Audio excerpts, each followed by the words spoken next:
You need to put it like in your mouth level for it to actually work. So just make sure you adjust it before you speak. And then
Ready?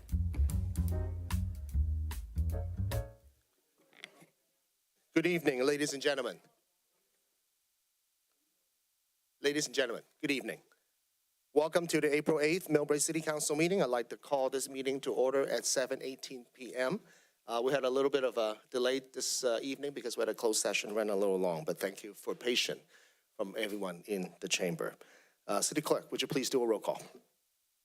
Councilmember Nguyen, Here. Councilmember Riley, Here. Councilmember Rinaldi, Present.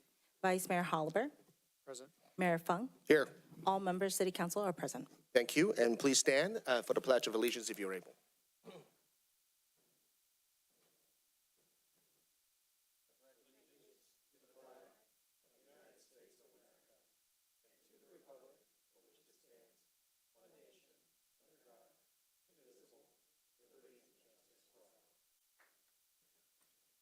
Thank you, and please be seated.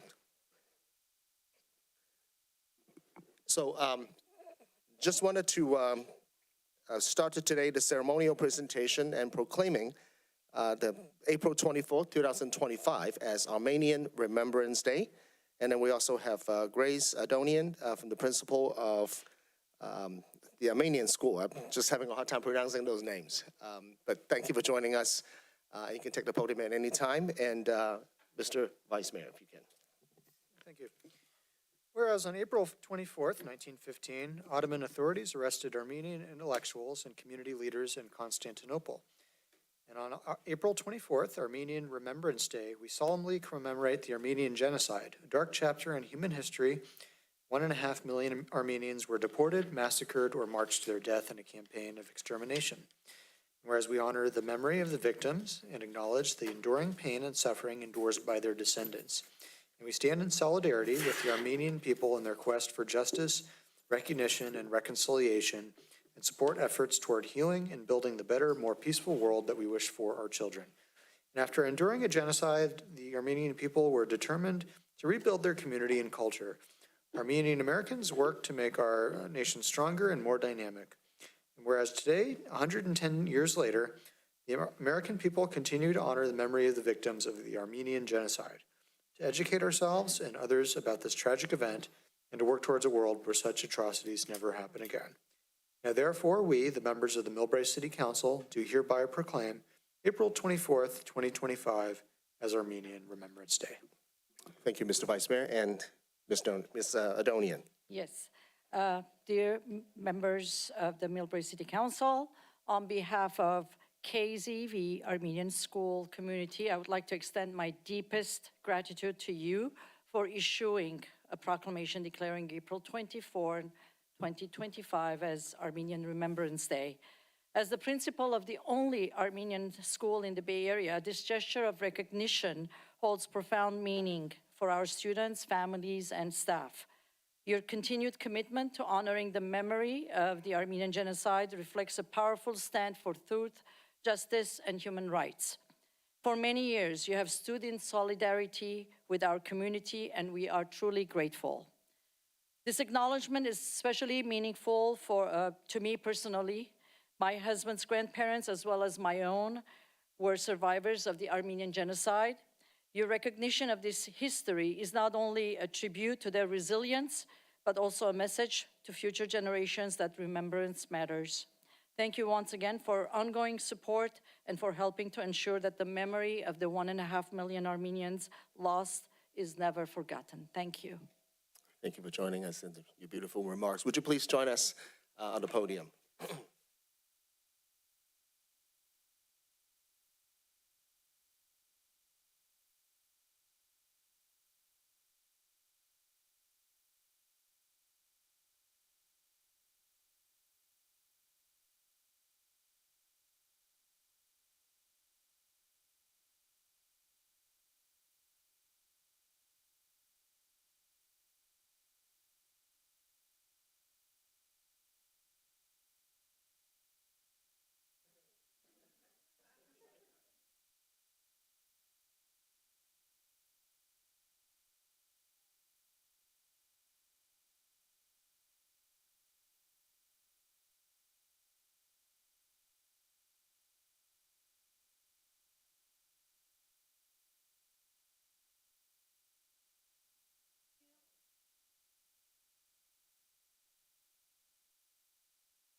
And follow up, we have the proclamation proclaiming April 22nd, 2025 as Earth Day, and April 25th as an Arbor Day in 2025 as well. And we have our own director from Engineering Public Works, Sam Batista, and Andrea Papajohn are receiving this proclamation. If you can, Councilmember Nguyen. Whereas the City of Millbrae has long-standing commitment to the environment stewardship, demonstrated through initiatives such as the adoption of a climate action plan aimed at reducing greenhouse gas emissions and promoting sustainability, and whereas the city actively promotes water conservation by offering residents free water-saving devices, rebates for rain barrels and cisterns, and education programs to reduce water consumption. And whereas Millbrae encourages energy efficiency, electrification in both residential and commercial sectors, providing resources and incentives for energy conservation measures, including an induction cooktop loaner program to familiarize residents with energy-efficient cooking technologies.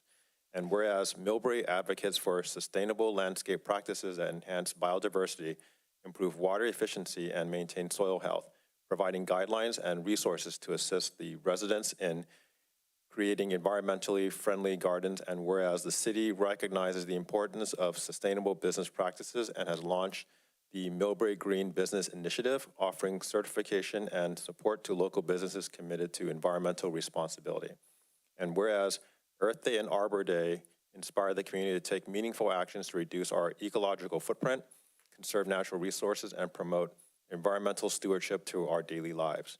And whereas planting trees helps mitigate climate change, improve air and water quality, conserve soil, enhance the quality of life, and whereas the city celebrates and supports Earth Day and Arbor Day by implementing a variety of activities to raise our community's awareness on the importance of protecting our planet.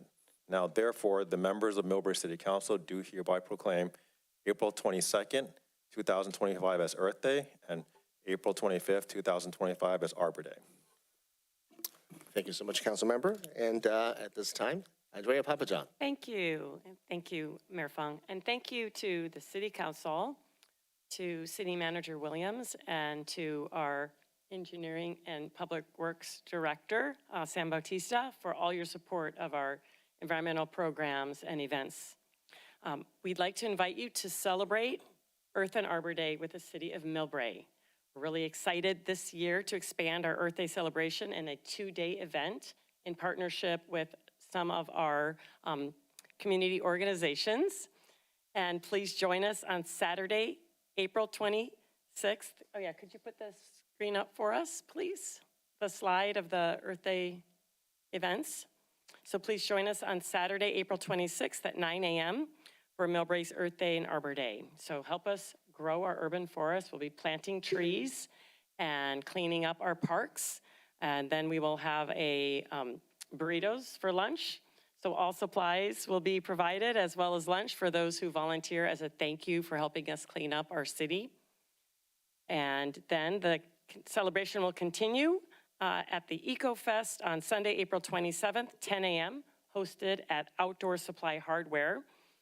You can enjoy expert talks on gardening, composting, recycling, water conservation, and there'll be a master gardener who's going to talk about planting for bees, birds, and butterflies, and also a talk on spring garden and vegetable planting. And you'll hear from local environmental leaders, including Peninsula Clean Energy, Commute.org, the Air District, Scavenger or Hauler will be there, and the Green Business Program. So come enjoy a delicious barbecue and explore what's happening in Millbrae to support sustainability and green living.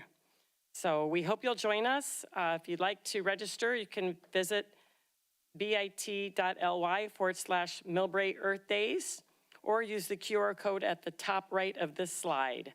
And for any questions, you can call Environmental Programs 650-259-2444.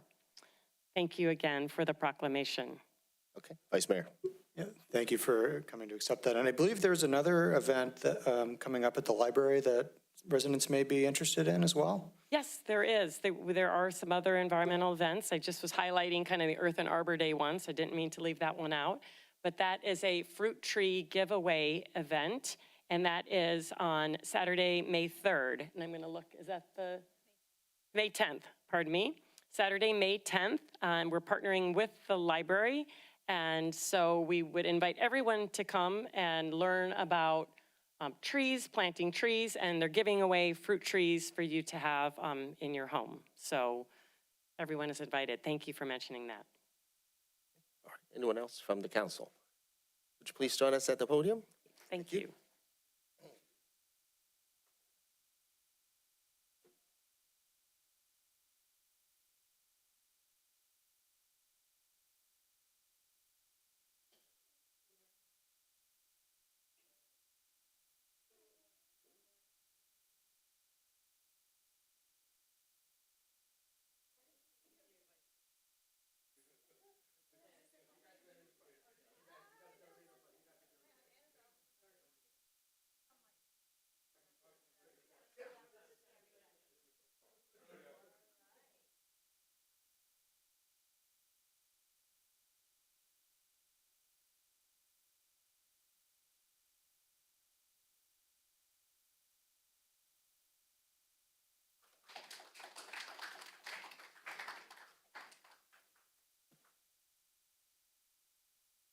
right, moving along. Now we have a proclamation proclaiming April 2025 as Arab American Heritage Month. Councilmember Rinaldi. Whereas Arab Americans have made valuable contributions to the cultural, social, economic, and political fabric of our nation, and whereas people with Arab heritage were among the many immigrants who came to our country's shores with a range of cultures, customs, backgrounds, and beliefs, contributing to the mosaic of American society. And whereas Arab Americans have enriched our community with their traditions, languages, art, music, and cuisine, enhancing the cultural landscape of the city of Millbrae. And whereas Arab American Heritage Month offers an opportunity for all residents to recognize and celebrate the incredible contributions of Arab Americans to the diversity and inclusion in our city and our nation. And whereas through education and cultural exchange, we can foster greater understanding, respect, and appreciation for the Arab American community, promoting unity, inclusivity within our city. And whereas during Arab Americans Heritage Month, we honor our fundamental values and advance equity and opportunity for all people. Now, therefore, we, the members of Millbrae City Council, do hereby proclaim April 2025 as Arab American Heritage Month. And we're thankful this evening. Joining us virtually, we have Mr. Sharif Sakalt, Membership Coordinator of Arab Resource and Organizing Center. Mr. Sakalt. Yes, thank you so much. And apologies, I can't be there with you in person. Thank you to City of Millbrae and council members for this proclamation. Not only is this a win for the Arab community, but a win for all of us who call Millbrae and the wider Bay Area our home. Thank you for honoring the diversity of our larger shared communities and for uplifting our rich culture as Arab peoples, especially in a time where we are feeling increased repression, fear, grappling with war and genocide in our homelands, and facing the literal disappearances of our immigrant family members at the hands of the city administration.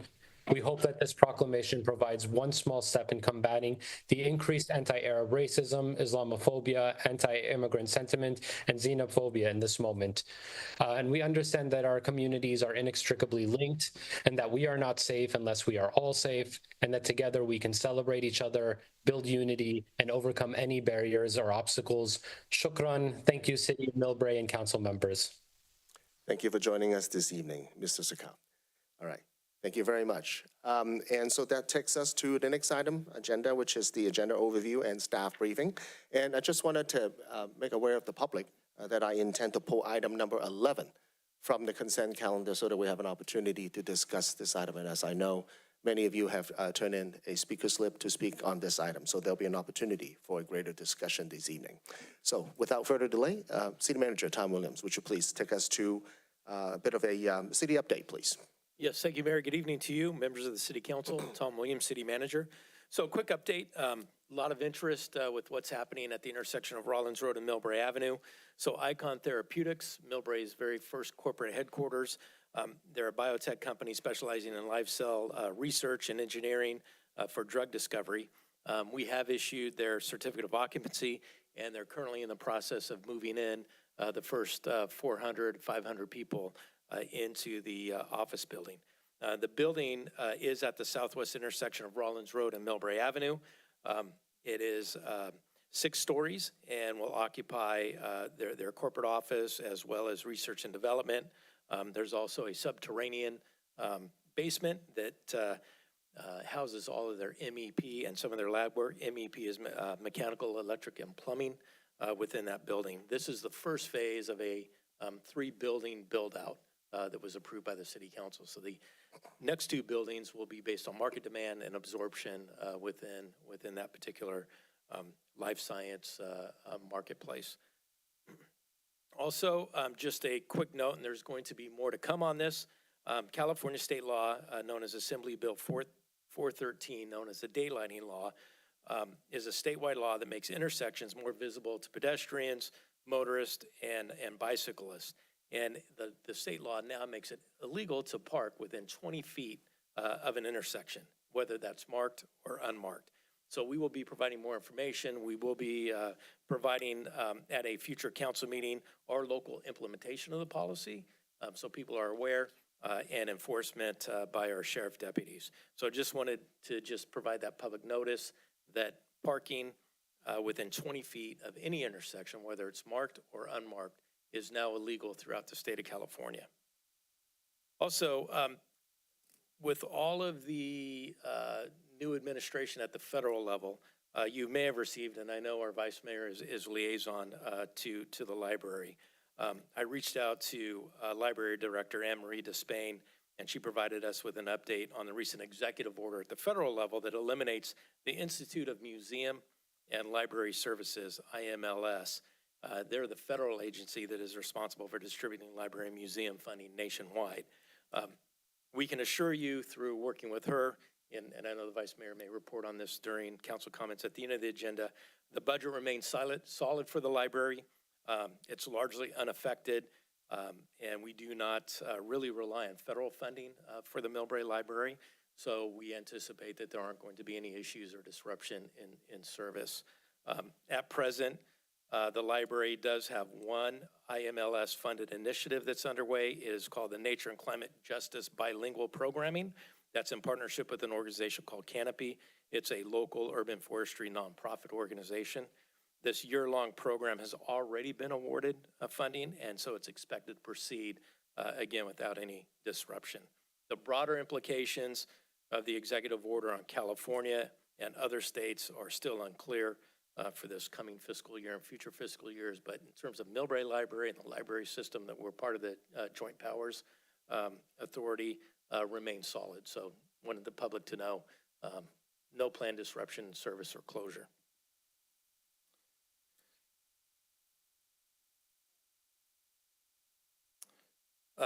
Then we have a series of camps in our recreation department. Our adventure camp is for the summer throughout, so parents can enroll their children in our summer camp. Their registration is now open. All of the information is on our city website. The age groups range from junior rangers that are age 6, ambassadors age 7 to 8, and naturalists ages 9 through 11. So anyone that's interested in enrolling their children in Millbrae summer camps or our recreation department, please check our website for the information. Enrollment is now open, and usually there's a waiting list. So I encourage everybody to jump on there as quickly as possible to enroll their children. We are also moving forward with our commission and committee annual recruitments. We have 9 various commission and committees, each with a unique mission and goal to enhance the city of Millbrae and provide advice on policy development for the city council. Those include Community Enhancement Advisory Committee, Cultural Arts Advisory Committee, Economic Development Advisory Committee, Parks and Recreation Commission, Planning Commission, Senior Advisory Committee, Sister Cities Commission, Youth Advisory Committee, and our new Citizens Oversight Committee on the 2% increase on our transit occupancy tax, as well as our fire assessment.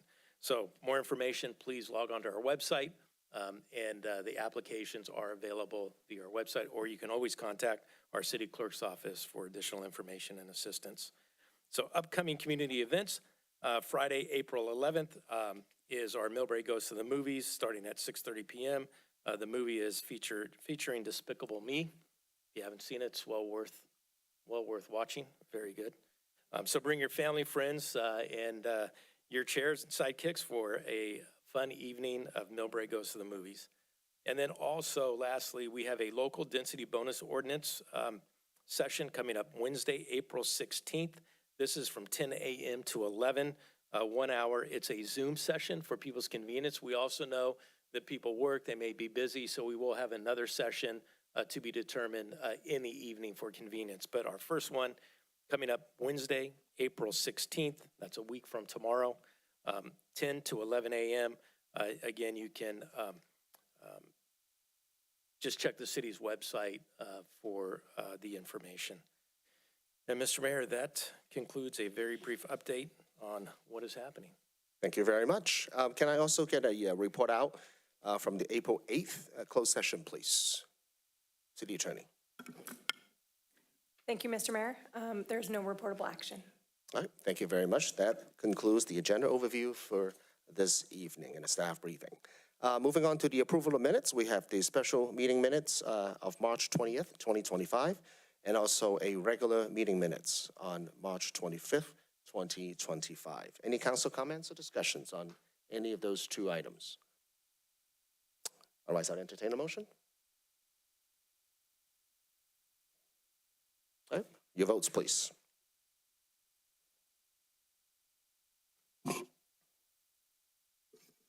The two sets of meeting minutes passed by a vote of 5-0. Thank you very much. And moving on to oral report from city committees and commission chair. Tonight, we will start with the adoptions of fiscal year 2025 to 27 from the Community Enhancement Advisory Committee work plan. And City Manager, would you please? Yes, thank you, Mr. Mayor. I'd just like to introduce the Community Enhancement Advisory Committee Chair, Ms. Jean Wong, for the presentation of the work plan. Ms. Wong. Good evening, Mayor Fung, Vice Mayor Oliver, council members. My name is Jean Wong. I am Chair of the Community Enhancement Advisory Committee. Thank you for the opportunity to present our committee work plan for the fiscal year 2025 to 2027 for your consideration and approval or adoption. Next slide, please. The CEAC, or Community Enhancement Advisory Committee, vision is to engage Millbrae residents in the beautification and environmental sustainability of the city. The Community Enhancement Advisory Committee was established to advise the City Council on certain matters as defined in Resolution 16-39. The mission of the committee is to promote Millbrae by creating, participating in, and supporting activities and programs that improve the aesthetic and physical environment of the community. Next slide, please.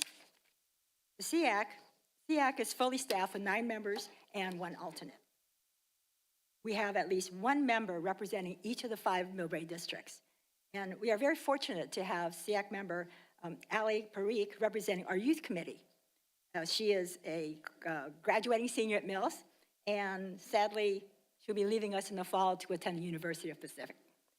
CEAC is enthusiastically supported by staff liaisons, Andy Morganson, Andrea Papajan, Annabelle Acosta, and Nestor Gravero.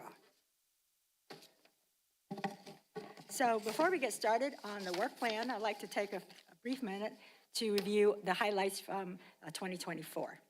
So in November of last year, we hosted a ribbon cutting ceremony to celebrate the Leo's successful adoption of the bioswales at the intersections of Taylor and Ashton. 4 plaques were installed in recognition of the Leo's participation in the Adopt a Spot program. The Leos had volunteered to date more than 120 hours to help restore the bioswales. You can see the picture of the plaque at the bottom left of the slide. It reads Adopt a Spot and adopted by the Millbrae Leos Club. And then on the right side of the slide, you'll see a picture of the ribbon cutting ceremony with very enthusiastic and excited Leos, and you see Mayor Fung and a couple of our senior council members. So, we also hosted a hands-on compost workshop with a master gardener in September at the community garden. We were pleased with the high level of interest based on the many questions that the workshop attendees raised. CEAC completed the planning for the installation of educational plaques at the pollinator garden located in Central Park. These plaques will identify not only the species of the plants that are planted there, but also will provide information on the types of insects that benefit from these plants. Last but not least, CEAC also provided feedback to community development on the tree ordinance draft and the residential objective design standards draft prior to release to the general community. Next slide, please. So our work plan consists of 4 tasks. With the first one being, first one you see here is task 1, is to continue the community's goal of facilitating community and education programs related to environmental topics. We will strive to host at least 3 educational workshops. Our plan is to reach out to professionals and experts to assist in providing public education on topics such as curb appeal, landscaping, tree ordinance compliance, and synthetic grass prohibition. We will work with Public Works to install the educational plaques at the pollinator garden in Central Park this summer. Leading this task will be Santana Thien Viwat, along with SEAC members Terrence New and Alaki Parikh. And I would like to introduce Santana to the council. Santana, she has been very, very proactive in looking for opportunities to provide educational workshops to the committee. Next slide, please. Task number 2 is to continue to implement and improve the Adopt-a-Spot program. SEAC will review and update the existing list of available Adopt-a-Spot locations. We are hopeful that new locations will spur additional interest in the program. SEAC will continue to promote the program to further encourage participation and involvement of the community. We are pleased to report that the Millbrae Rotary Club recently adopted the Taylor Street trailhead at Spur Trail and are actively working with parks to restore that area with new signage and landscaping. And I'd like to give a shout out to Joe Teresi, who reached out to me earlier, actually latter part of last year, and said, Jean, tell me about the Adopt-a-Spot program. We want to participate. So thank you, Joe. SEAC will continue to support volunteer groups as needed, including assistance with ongoing maintenance plans for their sites. SEAC will support city staff with grant proposals as they may help promote the Adopt-a-Spot program. Committee members working on this task includes Santana, Thien Viwat, Nianhua Chang, and myself. Next slide, please. Task number 3. Task number 3 of the work plan is to continue supporting Millbrae's tree preservation and urban forestry ordinance. SEAC will continue to explore alternative tree maintenance and replacement programs, as well as ways to improve the community's tree canopy with a focus on promoting ordinance, education, and communication. SEAC will continue to serve as a resource for facilitation and feedback, including a review and update of Millbrae's current list of appropriate trees. Leading this committee is member Terrence New, along with members Donna Engbal, Carol Krasinikoff, and Alaki Parikh. And I'd like to introduce Carol. We have quite a few members from the committee here supporting our plan, and hopefully root council on to approve and adopt our plan. And leading this, oh, I already said that. Okay, and then next slide, please. Task number 4. Task number 4 is really a continuation of one of last year's work plan tasks of researching and recommending locations and features for an ongoing memorial program. The subcommittee for this task is headed by Ken Smith, who is also in the audience, with members Carol Krasinikoff and Donna Engbal and David Tavakolovi. They have finalized their initial ideas and thoughts with a proposed project that includes installation of new hardscape features, such as dedication wall and possible spur trail enhancements. But before any action can be taken with respect to next steps, SEAC will establish a larger interdepartmental subcommittee that includes representatives from SEAC, Parks and Public Works, Community Development, Recreation Department, and Parks and Recreation Commission for the purpose of ensuring that the proposed project will align with the city's current and future park and recreation plans. This interdepartmental subcommittee will work collaboratively to consider the proposed project design, scope, budget, financing, staffing requirements, as well as implementation timeline. With agreement and support from this interdepartmental subcommittee, SEAC will then present to City Council a proposal with recommendations for next steps. Next slide, please. In terms of fiscal impact, we anticipate that our total budget will be around $1,000, and the costs will include $400 for speaker fees and $600 for the planting plaques at the community pollinator garden. Next slide, please. So this concludes our summary of our work plan, and I hope council will consider and adopt the plan as presented. And I love to hear whatever comments and questions that you may have. Thank you for your consideration. Thank you, Chair Wong, for such a detailed work plan and a report on some of the updates. Anyone from this council for our Community Enhancement Advisory Committee Chair? Okay, no comments. So any public comment on this item? I don't see any speaker slip on this item. No hands raised. Okay, all right. Otherwise, I'll entertain motions for the approval. Okay, all right. We have a motion from Councilmember Ronaldi and a second from the Vice Mayor. Your votes, please. Okay. Item number 4A passed by a vote of 5-0.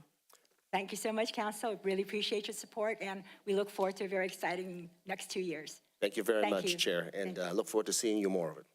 All right, so next item is the adoption of the fiscal year 2025 to 27 Economic Development Advisory Committee Work Plan. And we have Chair Gurun joining us this evening. Mr. City Manager? Yes. Yes, thank you, Mayor, Council. I'd like to introduce the Economic Development Advisory Committee Chair, Ms. Kathleen Guerin. Good evening, Mayor Fung and City Karen. Council, and also amazing staff. Andy Christie, who is our liaison for the committee. And here to present our 25 to 27 work plan for you tonight. Next slide, please. And our committee is full. We have 9 members, and we have some people that are new, which is very exciting because they bring in some new energy and some different ideas. And I see Alice is here tonight. Hello, Alice.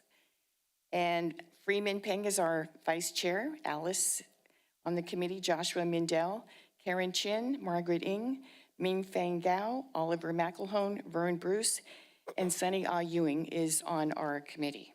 Next slide, please. And as you know, the City Council decided to change our name from Economic Vitality to Economic Development Advisory Committee, and that happened in January of 2025. And you felt, the feeling was that went more along with the economic development that goes along with the city in the role that our committee plays. Next slide, please. And this is a review of 2024. So we reviewed the parking management plan presentation and provided recommendations and feedback prior to the item going to the City Council. Same thing for the Community Benefits District. We provided recommendations and feedback prior to the item going to City Council. And we supported new businesses by attending and participating in grand opening events, such as Brothers Cafe, Liberty Bank, Bank of the Orient, as well as some others. And we also participated in city events such as the Art and Wine, the Beats, Brews and Vines, Movie Night, Lunar New Year, and as well as others. Next slide, please. And now this is our work plan for 2025 to 2027. And we have a total of 4 tasks. The first one is advisory body to the City Council. So in our role, we are an ongoing serve as a recommending body for matters as defined in Resolution 16-40. We keep abreast of issues affecting the economic vitality of the city and serve as an advisory body to address economic development of the downtown, including any physical enhancements. No cost for this task. Next slide, please. Number 2, now this is new for us to do an education element. So it's education and outreach for small businesses. So we will be taking functional experts and experts in the community to provide educational programs for small businesses. And we will have different topics like tax advice, marketing, social media, business loans, and how to start a new business. And we are estimating a cost of $500 for that and a need for speakers as well as some refreshments for the people that attend. Next slide. Task number 3, to promote downtown enhancements and services. There's the development of the business community, which is really our primary role in our committee. And we will advise on the formation of the Community Benefits District, and there's no cost associated with this task. Number 3 is promote. We did 3, okay. Yes, thank you, sorry. Number 4, collaborate with the chamber, the newly formed chamber, which is very exciting for us. We will promote transparency, enhance businesses. We'll coordinate with the chamber to have them attend our meetings. And we actually have them attending our April meeting, which will be very exciting. We are really looking forward to collaborating with the chamber. And next slide, please. And this concludes our work plan for 25 to 27, and we hope that you will approve our plan, and please let me know if you have any comments or any questions. Thank you, Ms. Guerin. And anyone from the council have any questions or comments? Any public comments? No, Mayor. Okay, seeing none, I'll take a motion to put in approval. All right, we have a motion from Councilmember Nguyen and also a second from the Vice Mayor. Your votes, please.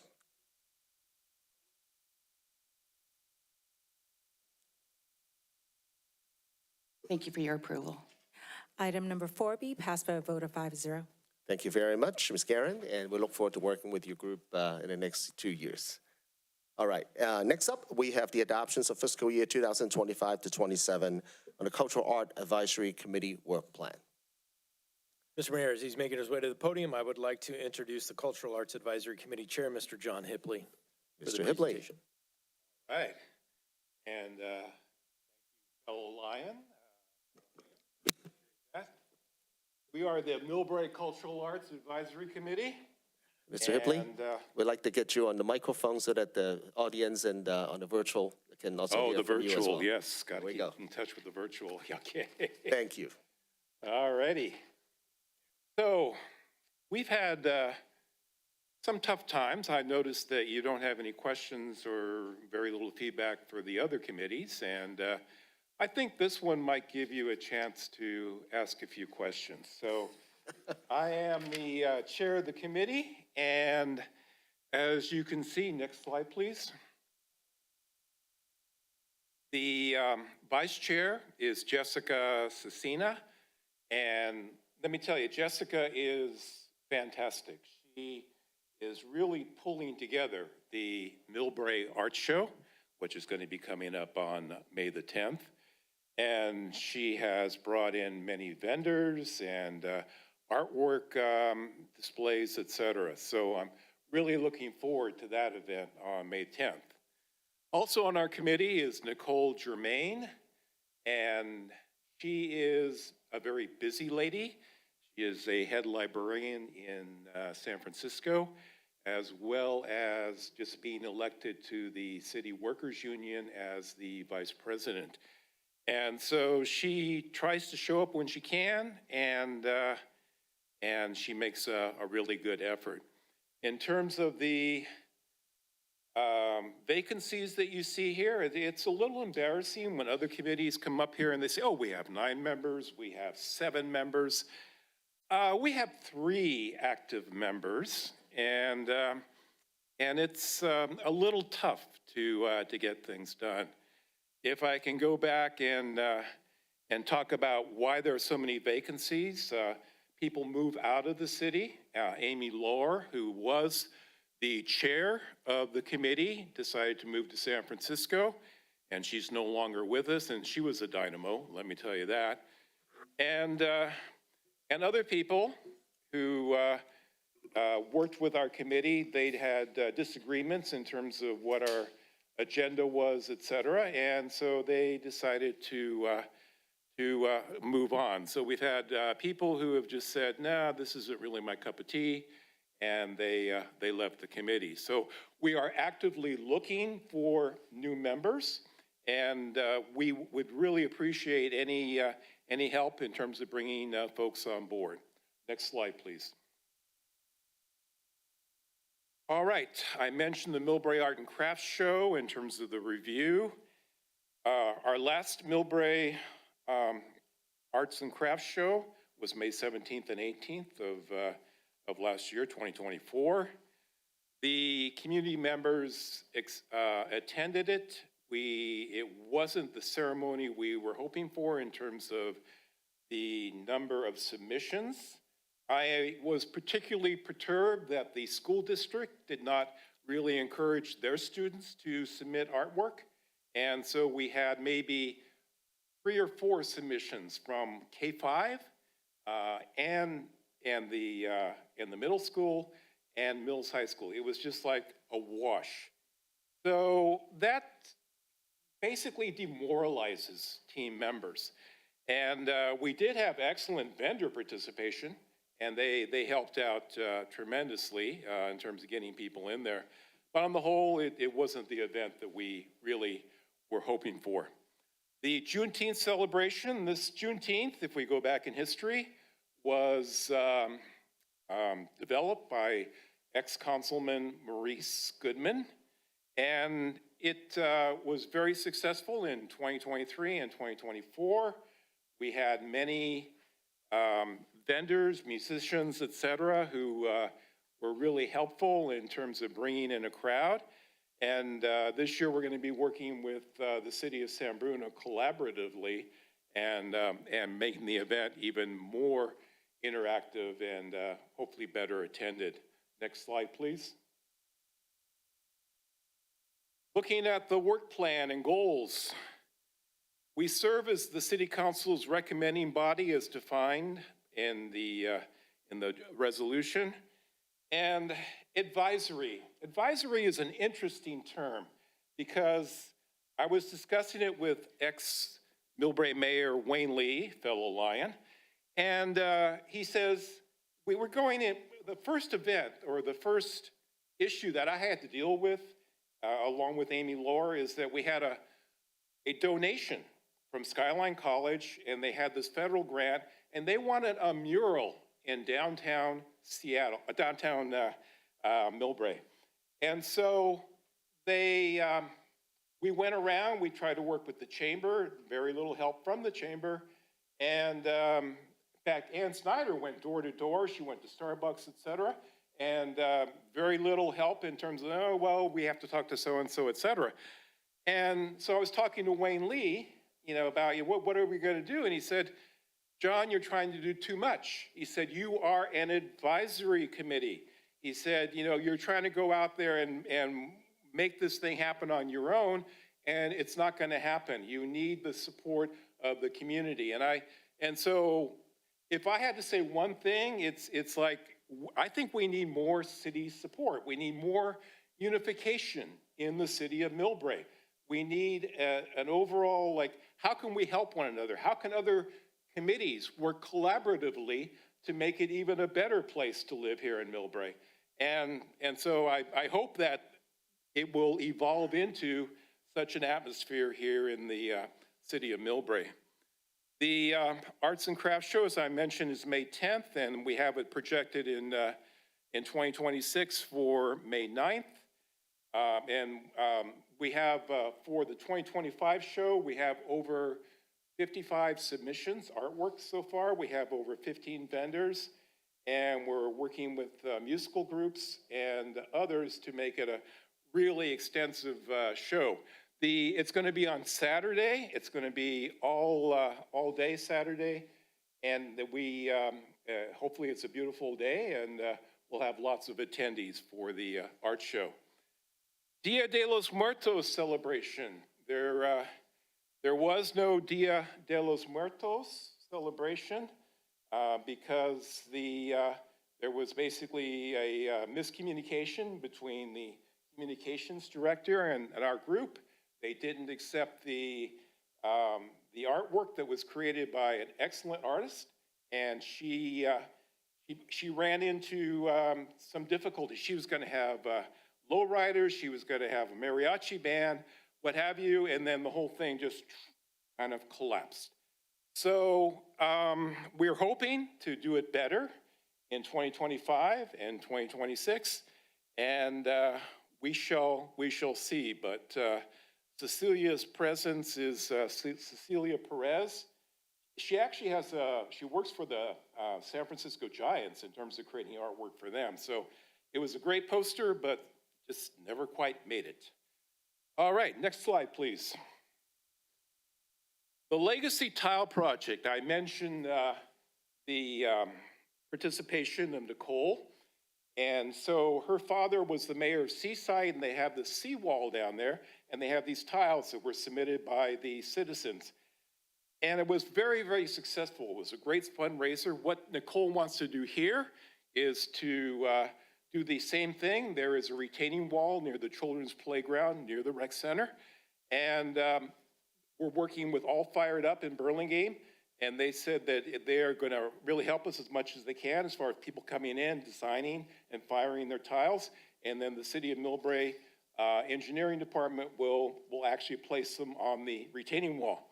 So that's something that we're really looking forward to. I believe it's going to be very successful.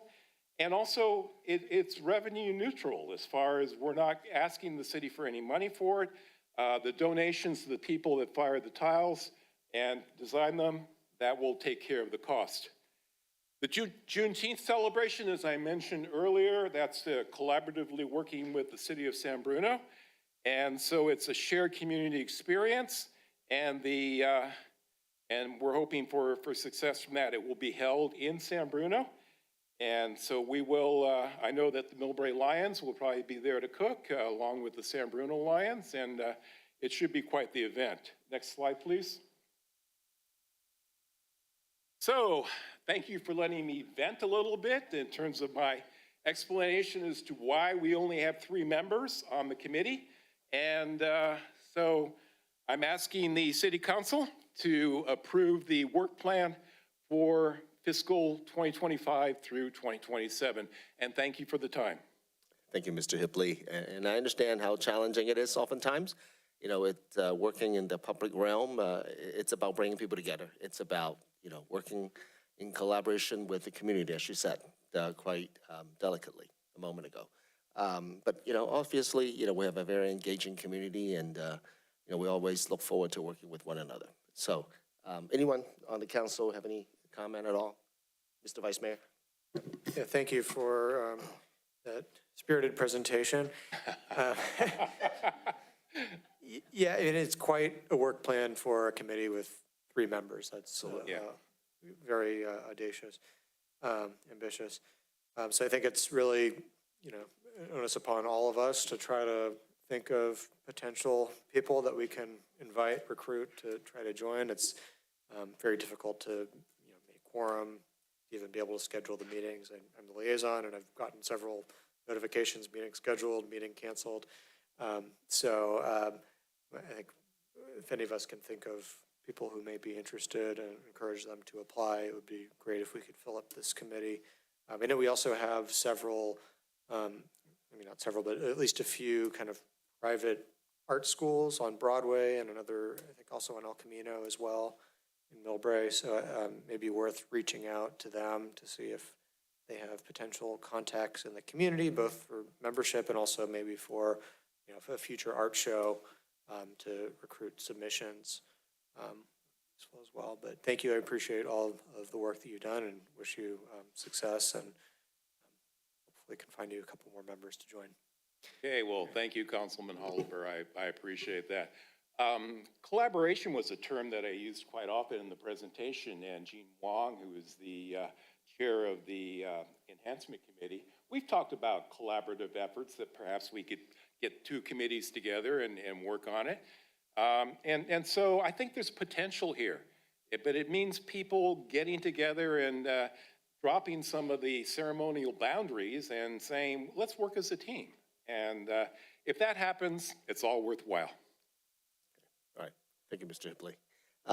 Any comment from the council? Any public comment on this item?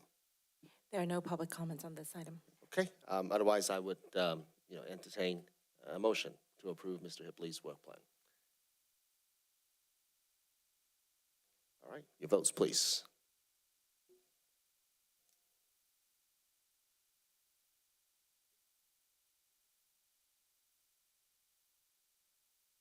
Item 4C passed by a vote of 5-0. Thank you so much, Thank Mr. you Hipley. very much. Appreciate Yes. it. All right. Okay. All right. Sounds good. So moving on to the public communication this evening. This portion of the agenda is reserved for those who wish to comment on any item not appearing on tonight's agenda. However, a speaker must address subject matter within the jurisdictions of the City Council. And every speaker will have 3 minutes. And the speaker is to address directly to the entire council and not individual council member nor the public. We'll start with in-chamber speaker, and then we'll move on to online speaker after. And We will start with Mr. Paul Harrell. Okay. Thank you for joining us, Paul. Since the Earth Day is getting kind of crowded, I was listening by. It's amazing that, yes, a whole lot of things are going on. So let me let you know, yes, on Earth Day, yes, April 26th from 10 to 2, yes, we're having our e-waste day up at Meadows School. So we was hoping that we get a lot of participants to come think about that one also while we are getting the end of the month kind of busy. So yes, we will have our e-waste day, and for city council, public, whoever wants to come on up to 1101 Helen Way there, and come on to Meadows and come on and bring all your stuff up there. We will help the society and our schools. Okay? Thank you very much. Just tell the public the day and the time one more time. April 26th, your Earth Day from 10 to 2. Right straight up on 1101 Helen. And it's free Meadows recycling, School. correct? That's all for the e-waste cycling, yes. Here we go. Thank you so much, Mr. And Harrell. also, if you say, well, I can't make it on the 26th, well, you can drop your items off at Park and Rec, and we can stack it up there for that event too, okay? Yeah, so Park and Rec is still open for you too, okay? All right, thank you much. Thank you, Paul. All right, we have Dean Land.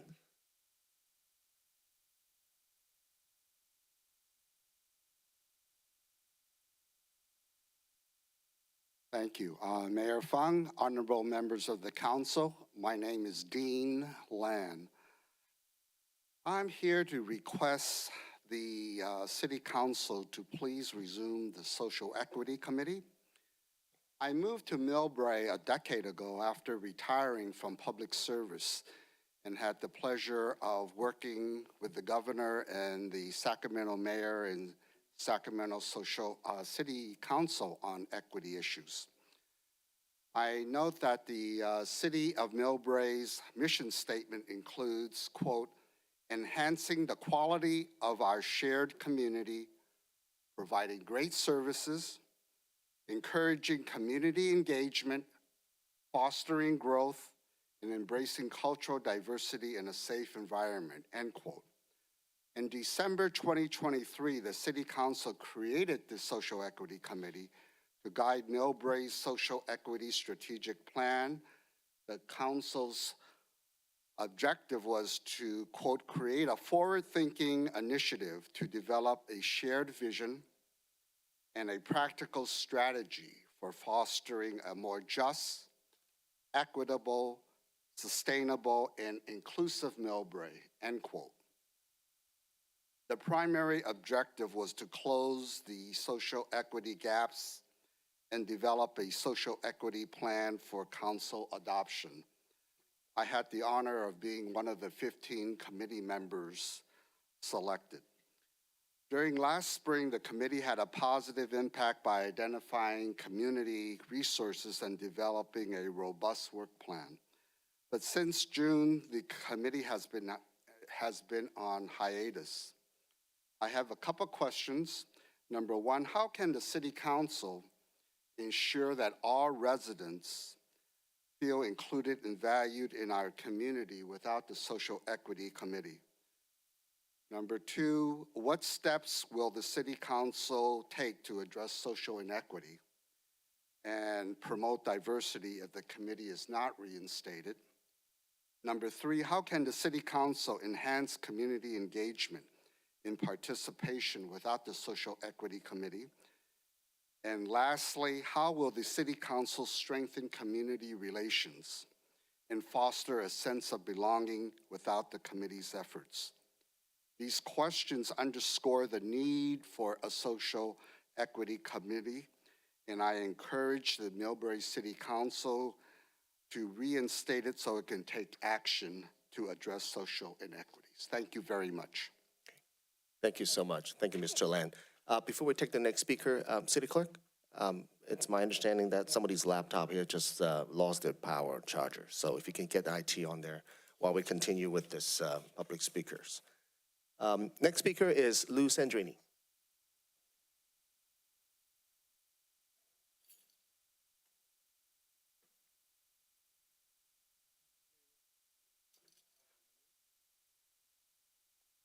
"16 years ago, almost 2 decades, Scavenger proposed and the city adopted without any question or analysis scavenger solid waste rate setting model. Since then, there has not been a single audit or study to determine the degree of correlation between the model's rates and the cost of service. Reasonable correlation is an imperative to ensure equity, sound business practices, and the preservation of the public trust.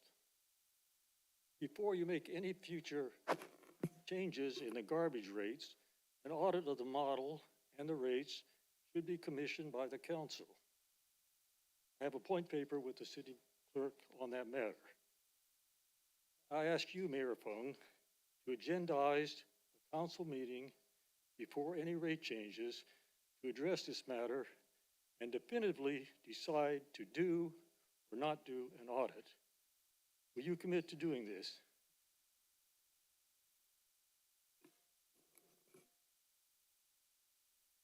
I wrote you a letter weeks ago on the matter. You never responded then either.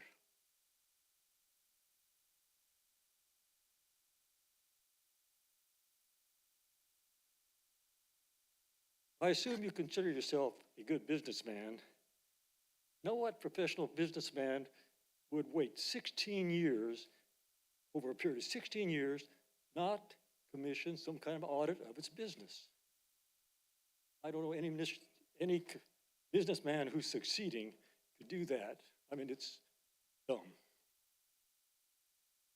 Staff has done an audit on the water enterprise rates. In fact, you'll present that audit today, later on.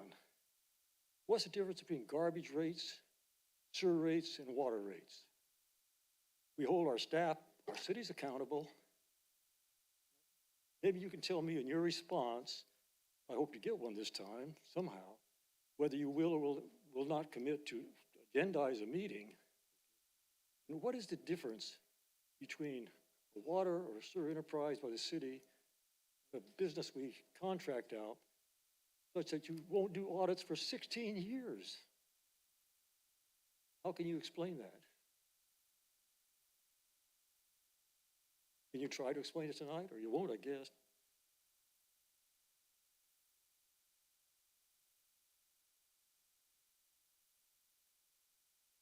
Accountability is important for you too. I assume you are a businessman, so you should see it in this perspective. Or have you had a business that survived for 16 years with no audits, no accountability? Thank you. Thank you, Mr. Sandrini, and your comments are duly noted. Thank you very much. Mr. Mayor, Yes. this may be appropriate from time to time that we need to just let the community know, members of the public know that items on this portion of the agenda, public communication, are just public communication. The council cannot, by law, respond to it because it's not agendized. So just wanted to provide that piece of information to the public as to why the council can't respond to questions on items raised during this portion of the agenda. Thank you very much. But comments are duly noted and it is on the public record. Thank you very much. Next speaker, Mr. Joe Teresi, please.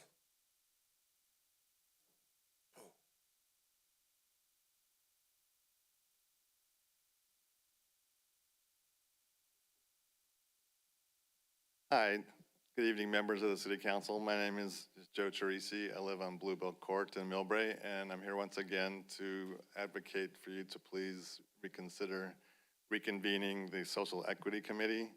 I've spoken in the public forum and spoken individually to many of you about this and getting a little perplexed as to why it hasn't been acted on as of yet. I wanted to echo what Dean Lon said. I've spoken to him and many other members of the committee who are very excited and engaged about the process and were anxious to get back to the work that they were working on in order to achieve the goals. It just seems like a great way to get people together to convene folks from a wide range of backgrounds in Millbrae to get together, talk, and share ideas about how more people can feel included and feel a part of our community. I'm hoping that you'll take some action to get this agendized as soon as possible. I think I know you have a lot of other things on your plate, but it seems to me that this might be one of the easier things to act on in that it's already been fully funded. You already have a consultant that's been vetted, hired, under contract. You have a whole group of community members, including a large number of youth that are engaged and active and on the committee and ready to go. And really, they're just waiting for you, for the word from you to be able to resume the process that they started. So it doesn't seem like it's going to be a big burden on the council or on the staff to get this underway again. And so once again, I would ask you to please consider agendizing this as soon as possible and getting back to the work at hand. Thank you so much. Okay, thank you, Mr. Teresi. All right, I don't see any hand raised online, City Clerk? That's correct. There's no hands raised online. Okay, so if there's no other speaker tonight, and that would be the end of public communication this evening. Moving on to consent calendar, I said it a moment ago that I'm going to pull item number 11 from the consent so that we are now between item number 5 and 10. Does anyone wants to pull any item from the consent calendar? No? Okay, so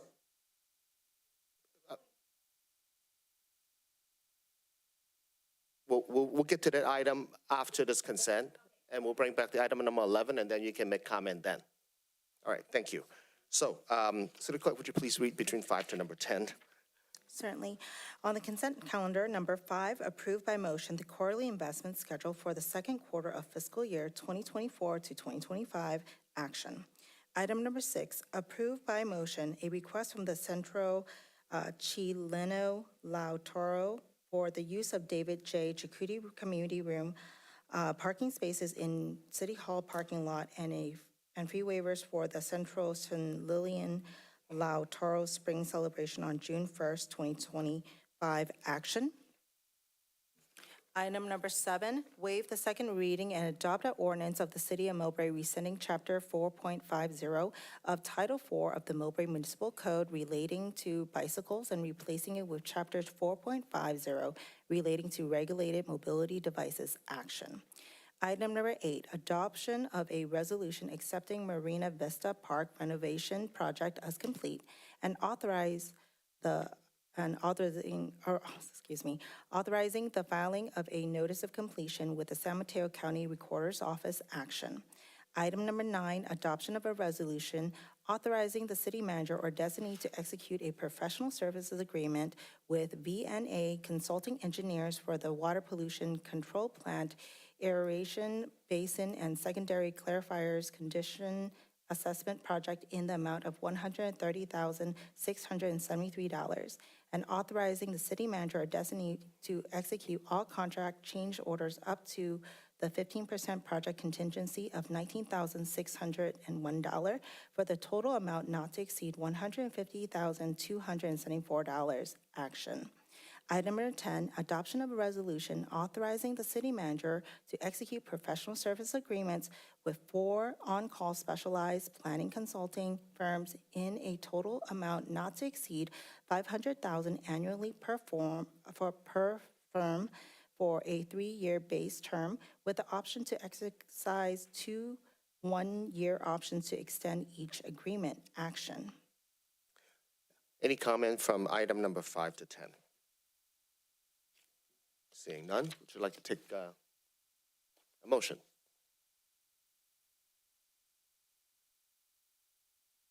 All right, we have a motion from Councilmember Rinaldi and a second from motion from Councilmember Nguyen and a second from Councilmember Rinaldi. Your votes, please.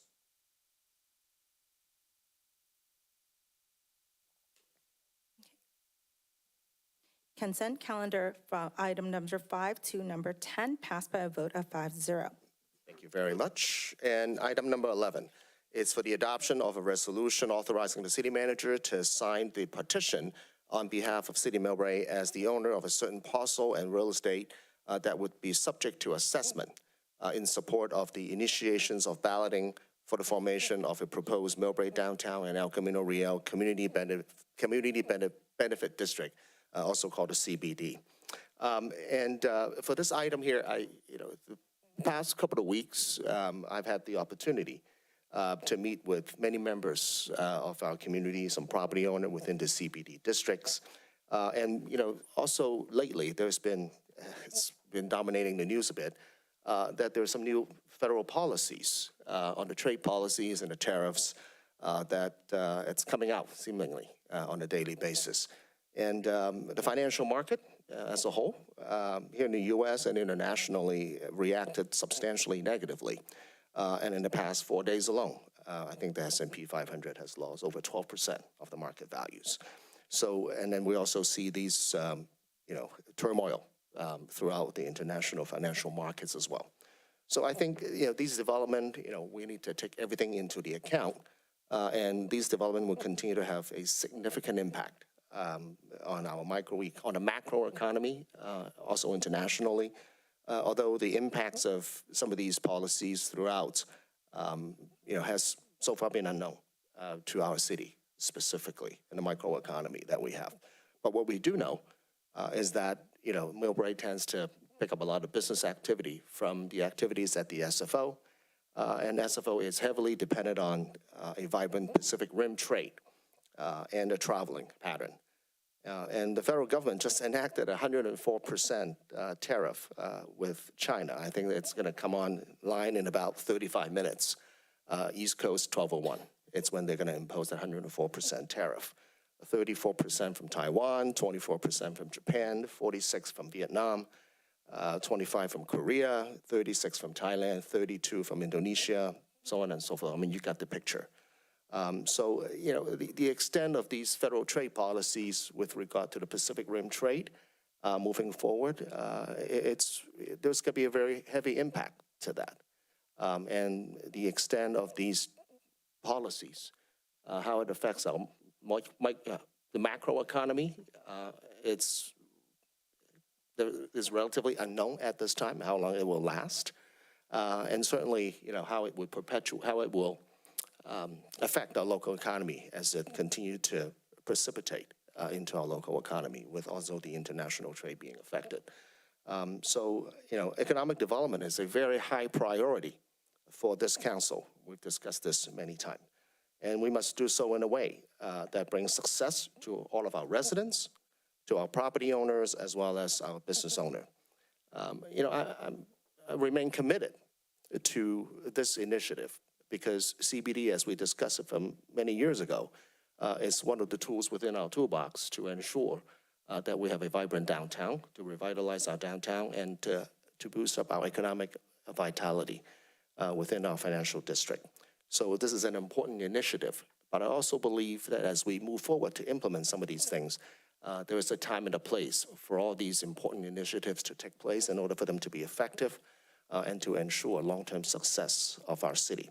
So at this time, I think it's time for us to, take a little time to examine the full effect of all these policy changes at the federal level and how it precipitates into our city and how it would affect our economy in the long run. So it might make sense for us.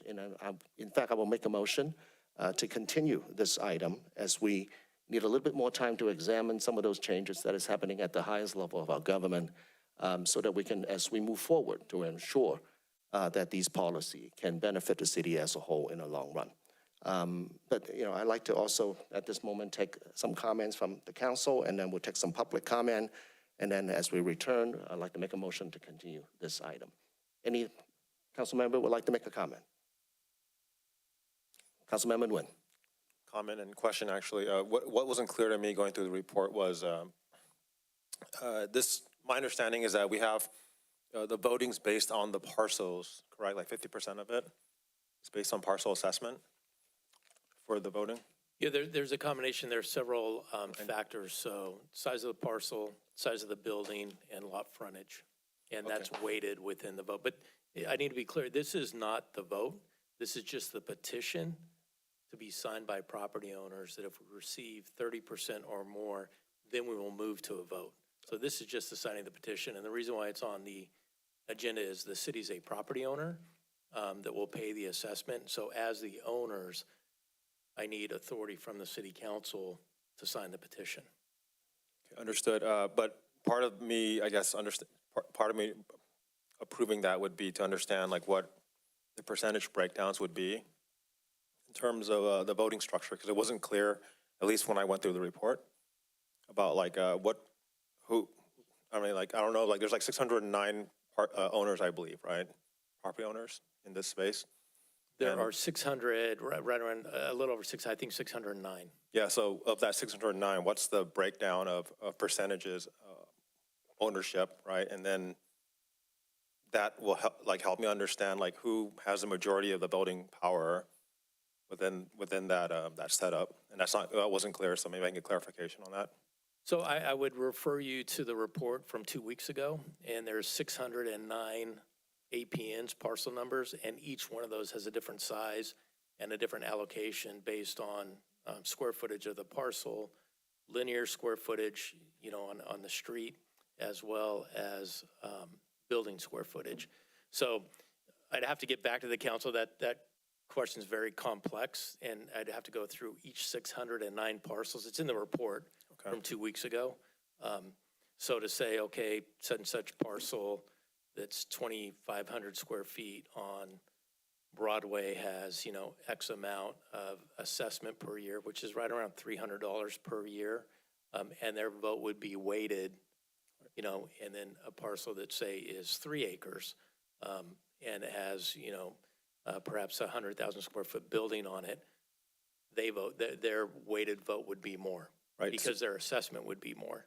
So for every dollar of assessment, that's one vote, and it's weighted based on those 4 variables. Okay, so understood. I understand there's a complex formula to arrive to what the weighted voting structure would be, but that'll be great to understand better is after that weight, what's like the top, I don't know, like 10 organizations, entities that own that space, and then determine the outcome. Because I'm just concerned that since the council is not going to vote after a certain period, and it's all based on ballot, based on the parcel assessment plus that formula you mentioned, that we should be very careful about getting into a situation where we have the majority of organizations that can determine the outcome of the community.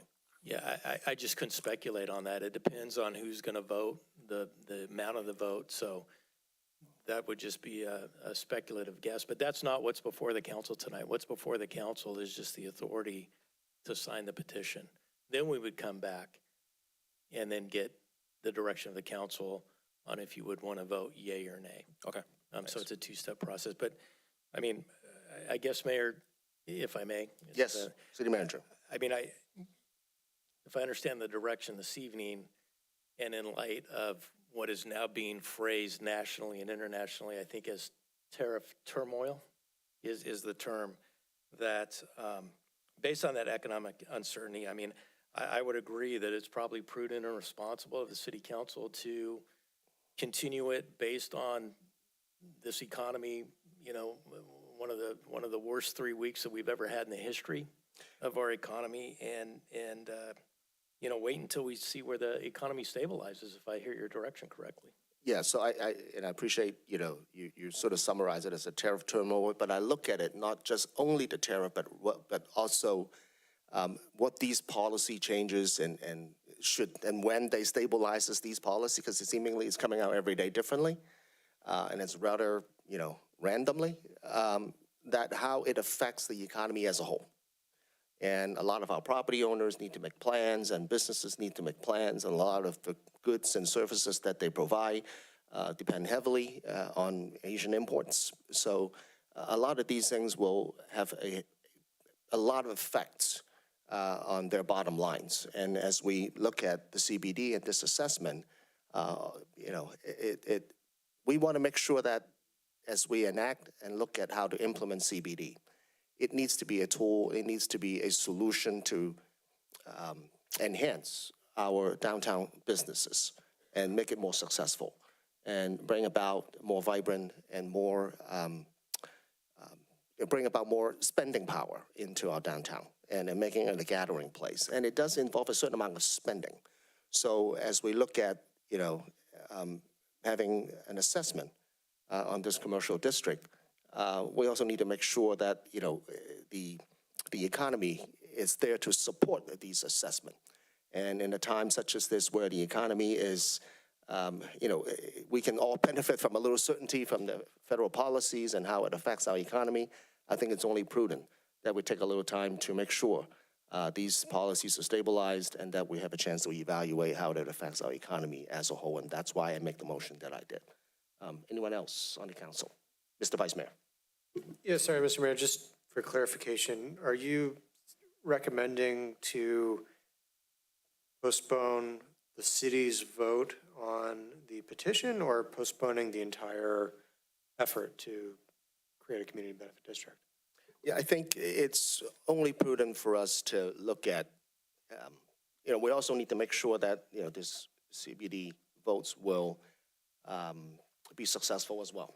So it only needs to, it's only sensible for us to look at this, give it a little time so that, as we look at, what these policy would mean for the economy and how it, eventually precipitate into our microeconomy. We want to make sure that this is a successful strategy moving forward. It never doubted in my mind that CBD is an important tool in our toolbox to galvanize and to revitalize our downtown. It's just the timing of it right now. It's a little unclear, with all these market gyrations and all these new policy that seemingly keep coming out on an hourly basis. The president just announced 90% tariffs on all the packages coming from China for Temu. And I just saw it on CNBC an hour ago. So all these changes are still happening, and we still don't know the extent of the effect of these policy changes. In fact, the policy itself still has not been finalized. So, it just makes sense for us to make sure that these things are stabilized before we commit our property owners in the downtown into the assessment. To follow up on that, I believe there is a petition that's currently out, and I think it has a deadline of sometime in late April, is that right? Last day of April, end of April, that's correct. So do we just let that expire? Do we somehow rescind the petition? What's the suggestion? Well, I mean, I think it'll look bad if we just, don't do anything and it just fails, right? Well, I don't, that's not what I hear the mayor saying, if I'm understanding. I mean, I'm smiling because I'm an unlucky city manager. When we first started this, we had COVID-19 and we delayed it. Now all of a sudden we have a new presidency that's creating economic turmoil, not only throughout the country, but throughout the world. Internationally. And so I think very similar to the pandemic and this really unprecedented economy, if I understand what you're saying, Mayor, is let's delay it until we get some stability and we know where we're headed to, because the whole goal of this is actually to support the improvement of our businesses in the downtown. Correct. So if there are expenditures and there's unknowns, then I think it is the responsible thing as local government to say, yeah, let's take a time out and see where this is going to go and then bring it up in the future. I think, Vice Mayor, to your question, just like we did with COVID, if it's the council's direction to continue this, and then the reason why this timing is important to refresh the council's memory is if it does pass, there's a deadline of August to get it on the tax roll. So if it's continued, then we would obviously not be able to do it this year and get it on the tax roll. But I think the timing of the, who knows where this economy is going to know. Anyway, there's a lot of unknowns. I think what I would rather not see is the headline that, Millbrae community benefit fizzles or petition fails or something like that. So is there a way we can proactively terminate That's not what I'm hearing, and I think that would be an irresponsible headline. But not to put words in anybody's mouth, but I think I'll let the mayor speak, but what I'm hearing as a city manager is, again, that economic turmoil, unknown. This is to benefit and augment city resources and an assessment, not a tax. It's an assessment, like a homeowners association. But I think what his question is the procedure at which we move forward with. Correct. Right. And I wonder if there needs to be some type of a proactive right. I can vote understand to that. cancel the petition so it doesn't just fail on April 30th. I think I may be able to answer some of these questions. So Legal. at this point, like the city manager said, this is just the city's opportunity to decide if they want to, as a property owner, sign the petition in favor of the balloting, of putting it on the ballot.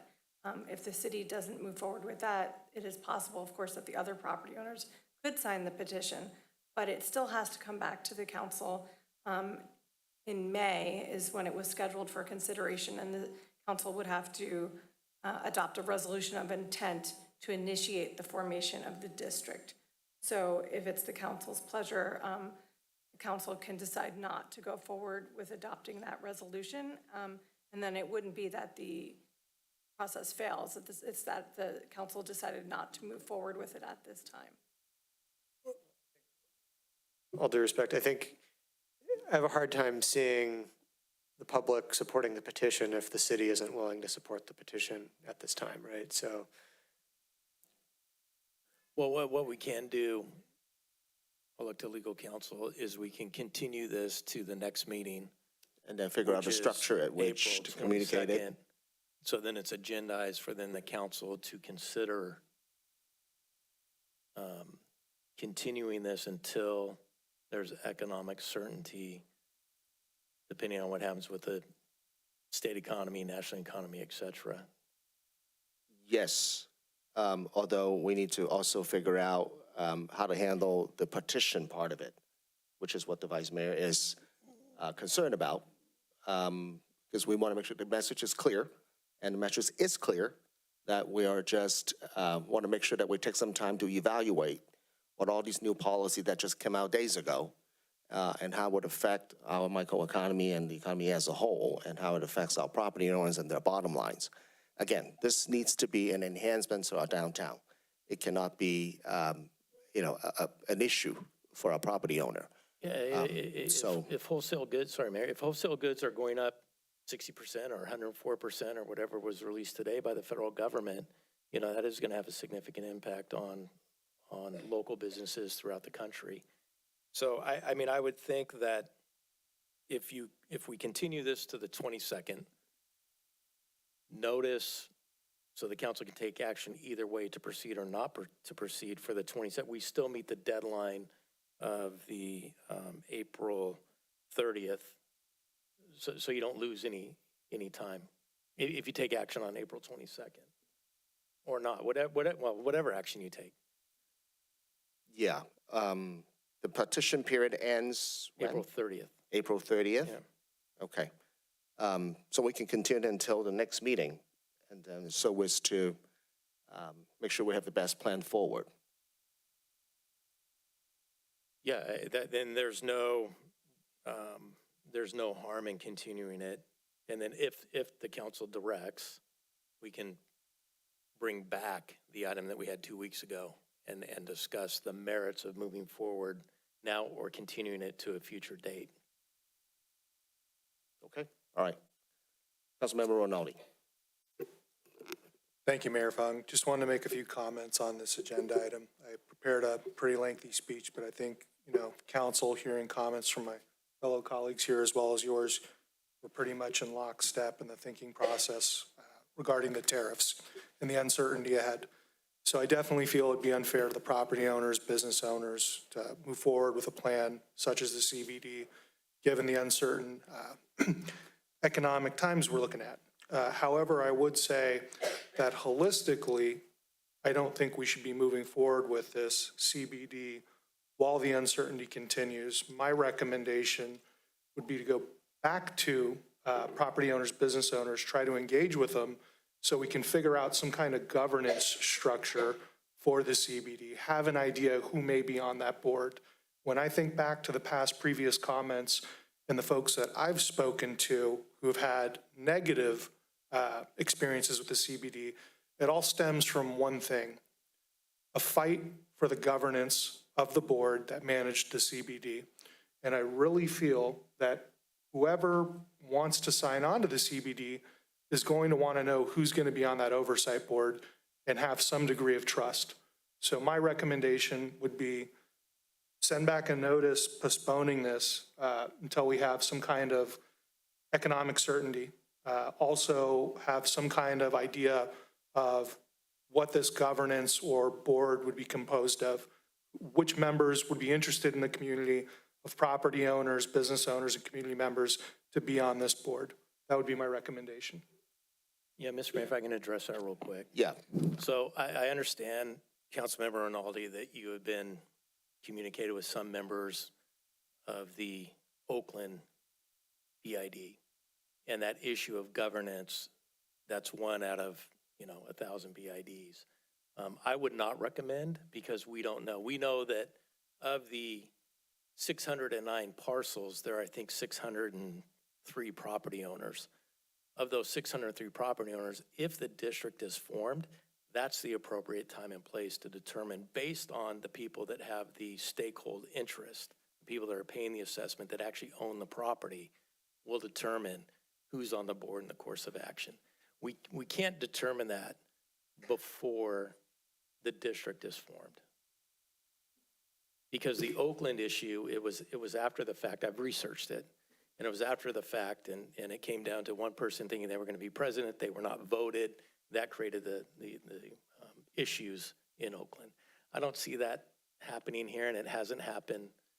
It's very rare that it happens, but I would leave it up to the district. When it's formed, is like an HOA, right? Ultimately, the city council can step in because it is an assessment on the property tax roll, and you do have authority, but the governance of it would be at the pleasure of a majority of the property owners. City Manager Williams, I appreciate your comments. My thought process regarding this is twofold. One, from an optics perspective, I think it would be very helpful to engage with the business community as well as the property owners to figure out what that governance board may be composed of prior to them signing on to the CBD. I know when I go out to buy something or engage in something like a contract, I want to know who's involved. So I really feel that would benefit, especially when it goes out to ballot, if it makes it that far. That would be my thoughts on the CBD. I would highly recommend it. That's it. And just for the record, we've had extensive community engagement with property owners. We've had 2 outreach meetings. We've had well, you were there, we had a meeting downtown. We walked the community, so we've done significant outreach. I just want to make 2 real quick comments. Number one, I firmly believe in not taking away tools from the tool belt to help our downtown business and property owners. And number 2, I just don't want us putting the cart before the horse. That's the way I see it, cart before the horse. Yeah, well, and we can talk offline perhaps, but we also have to follow the law under the formation of the community benefit district and what we can and can't do in terms of speculating or positioning people and trying to put them in place before the district is formed. Would it be against the law to engage with the community and ask if anyone would be interested in stepping forward? I don't think so, but we won't want to. It's a Brown Act organization. So we just have to, we can certainly do that. We just have to tread lightly. I would say vet that out, and that would be my recommendation. I want us to operate within the scope of the law, but I think it would put a lot of people at ease if we had some kind of idea of who may be interested in stepping forward. So just so we know, based on the structure at which it was presented, just based on the structure that was presented, the management or the board membership within the future CBD, as presented, is being decided by the members of the CBD. So, absolutely, anybody can express interest who are within the CBD property owner district. Any property owner within the CBD district can volunteer to serve on that board, assuming that they get sufficient vote to be on that board. So it would be at that point, those who are willing to serve and willing to volunteer. And then the board will decide who is going to be the executive director to manage the spending plan that has been predetermined as part of the structure of the CBD. Now, but, as far as timing goes, I think, just like I said a moment ago, right, there's a time and a place for everything, because the goal here is to ensure the success of our downtown and to bring about the vitality that, and realize the potential of the downtown, capturing all the new business opportunity, life science, the new daytime population, the SAM trend that's coming in, the hundreds of people and the thousands of new employees that we expect to see as a daytime population within Millbrae. But I'm going to criticize the federal government here a little bit, because they throw a monkey wrench into everything here. So, and a lot of property owners are concerned about the future of their economy and the futures of their businesses and the stability of their income based on the property that they own. So our job is to be sensitive to that. That's the basis of the comment that I made, right? And I want that to be clear. Now, and you made a great comment about what, the mechanism should be and how should we tread. I would admit that all these things happened within the last, 3 days and so, 4 days or so. And so, that's why we take a couple of weeks to figure this out, right? What's the best foot forward here, given the latest development that we see, and how to ensure that, like I said, I remain committed that this CBD is a tool within that toolbox, to revitalize our downtown, to bring about all the spending power that is needed, so that we can ensure the future success of our businesses and our property owner. But again, there's a time and a place for everything. And then I think the next couple of weeks we can take those time to have those greater discussions to figure out the best way forward. Mr. Rinaldi. Thanks, Mayor Fung. I agree with what you're saying 100%. The only thing that I would add to that is I don't think there's anyone up here that wants to take away a tool from those property owners that could significantly benefit their properties, their business, and the community as a whole. So ultimately, not our decision whether this were to pass. It's up to the property owners, because they're going to be the ones to vote. Anyone else have a comment before I take the public comment? Mr. Vice Mayor. Yeah, just another couple of comments about, if this is going to be postponed and if we do more outreach. I think the suggestions about the governance structure are useful, even if we can't say these are the people that are going to be on the board. We should make it clear it's going to be Millbrae property owners and Millbrae residents that are going to be on the board. I think even this week are still getting questions about New City America, and did they come to the city? Was it their idea to do this? And we have to be very clear. No, the city engaged with them because of their experience having formed about 100 community benefit districts throughout the country. And the outreach started in 2018. I'm sorry? The decision to hire Correct. New City America started back in 2018. Yes, it's not the monorail man coming to Springfield, for those who recognize the reference there. This is something that the city has been pursuing for going on 7 years now. Right.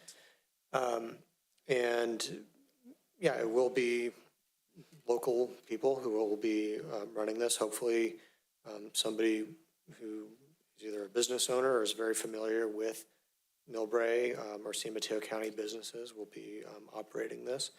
And another comment I heard, the informational materials that are going out apparently have the New City America logo on it, but they don't have the City of Millbrae logo. I haven't seen them, but if we could just make sure whatever they're putting out it's clear it's not New City America, it's New City America and on behalf of the City of Millbrae putting out this information.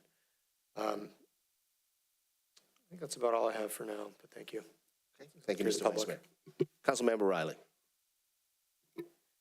In the past couple of weeks, we heard a lot of our constituents' feedback.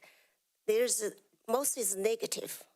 Given now the tariffs, is going on, and the economic is not as stable. So I think I agree with Mayor Fang. Best way to hold on for this New City America project. Thank you. Okay. Thank you, Councilmember Riley. Hold on to public, and then we'll have a moment for the public comment. Anyone else on the council would like to speak? Okay, we'll begin with public comment here in the chamber, and then we'll move on to public speaker on the virtual after. The first one is Christina Ogarth from the Dillon Hotel.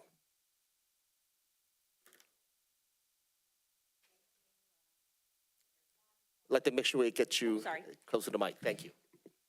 Thank you, Mayor Fong, council members, and City Manager Tom Williams. And also, I want to start off, thank you for acknowledging the economy and what is going on, because that is a huge impact for us business owners. What I originally was going to say, I think I'm going to change, because I think you addressed part of that this evening with the tariffs and so forth. And I do remember early on engaging with new cities. It's been a long struggle. You're right. We've had the pandemic and now this tariffs. So, but I would like to at least present partially what I was planning on saying. I understand that my property is smaller compared to many larger landowners, but hotels contribute significantly to the city's revenue. Hotels contribute 14% transient occupant tax, TOT. Increase from 12 to 14% in January 2023 was specifically intended to provide additional support to the city. As written by the city attorney, the city estimates that the revenues from the 2% increase of the hotel tax will generate a minimum of $1.5 million per year. That probably has been a little bit less just due to the pandemic and still trying to rebound.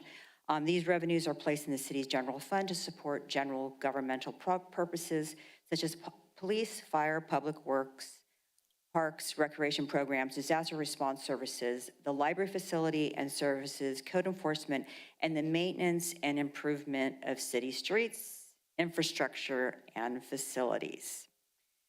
Where I see the CBD being a little bit of an overlap of some of this. While I understand and respect the need for the community benefit district, I do have some concerns. The area south of Millbrae Avenue, where my hotel is located, has historically been overlooked. I was told the property is being moved to Area 2, therefore increasing my contribution to the assessment. Will short-term rentals be required to contribute? In cities' existing CBDs, how many require hotels to pay? Burlingame Avenue and Broadway CBDs, Broadway Burlingame, that is, do not require hotel contributions. Only business owners within that particular area pay. And, you know, well, I'm not going to, as you know, we're still down. And then as hotels are already contributing with the TO2, we ask the council to consider categorizing and zoning hotels separately for the general businesses for the proposed CBD assessment. Thank you very much, and good luck. Thank you so much. Mr. Mayor, whatever the pleasure of the council is, we can address questions as they come up or wait until public comment and then address questions as. Yeah, we'll probably take all the comments and then the council can address or staff would like to address later. Lee Si Huang. Take your time. We'll wait.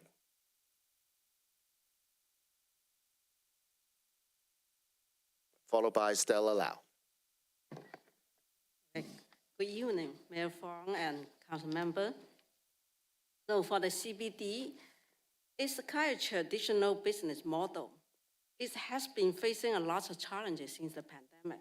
Increase in crime, safety concern, high rent and commercial retail challenge, urban design, infrastructure challenge, change in shopping habit, like shopping online, lots of people, and tourism decline. So I doubt about this CBD success. We should change our mindset to improve innovation capabilities. It is important to attract young people living here because they are creative and have strong consumption and purchasing power. So I suggest that we should build an entrepreneurship basis or centers for the young people, provide them the opportunity to start a small business. We are close to Silicon Valley, and there are lots of famous universities around us. but we haven't fully taken advantage of these resources. We haven't seen any unicorn culture and creative company be born here. The city government should focus on e-commerce and cloud computing, support vibrant entrepreneurship ecosystem, promote culture of innovation, and encourage talent to set up unicorn. So without the development of high technology, it is impossible to attain high value added product and significantly increase tax revenue. Thank you all. Thank you, Ms. Huang. Stella Lau, please, followed by Alice Kwong.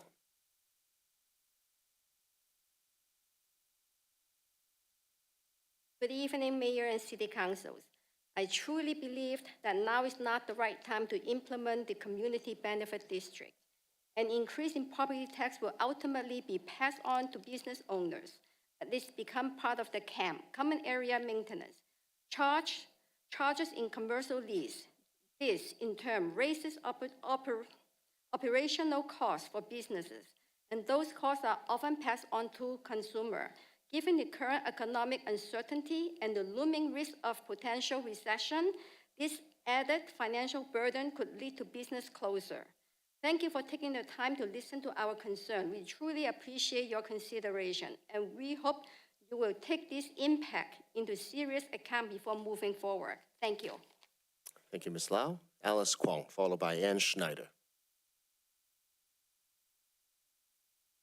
Hi, good evening, Mayor Fong and Vice Mayor Ruben and all council person.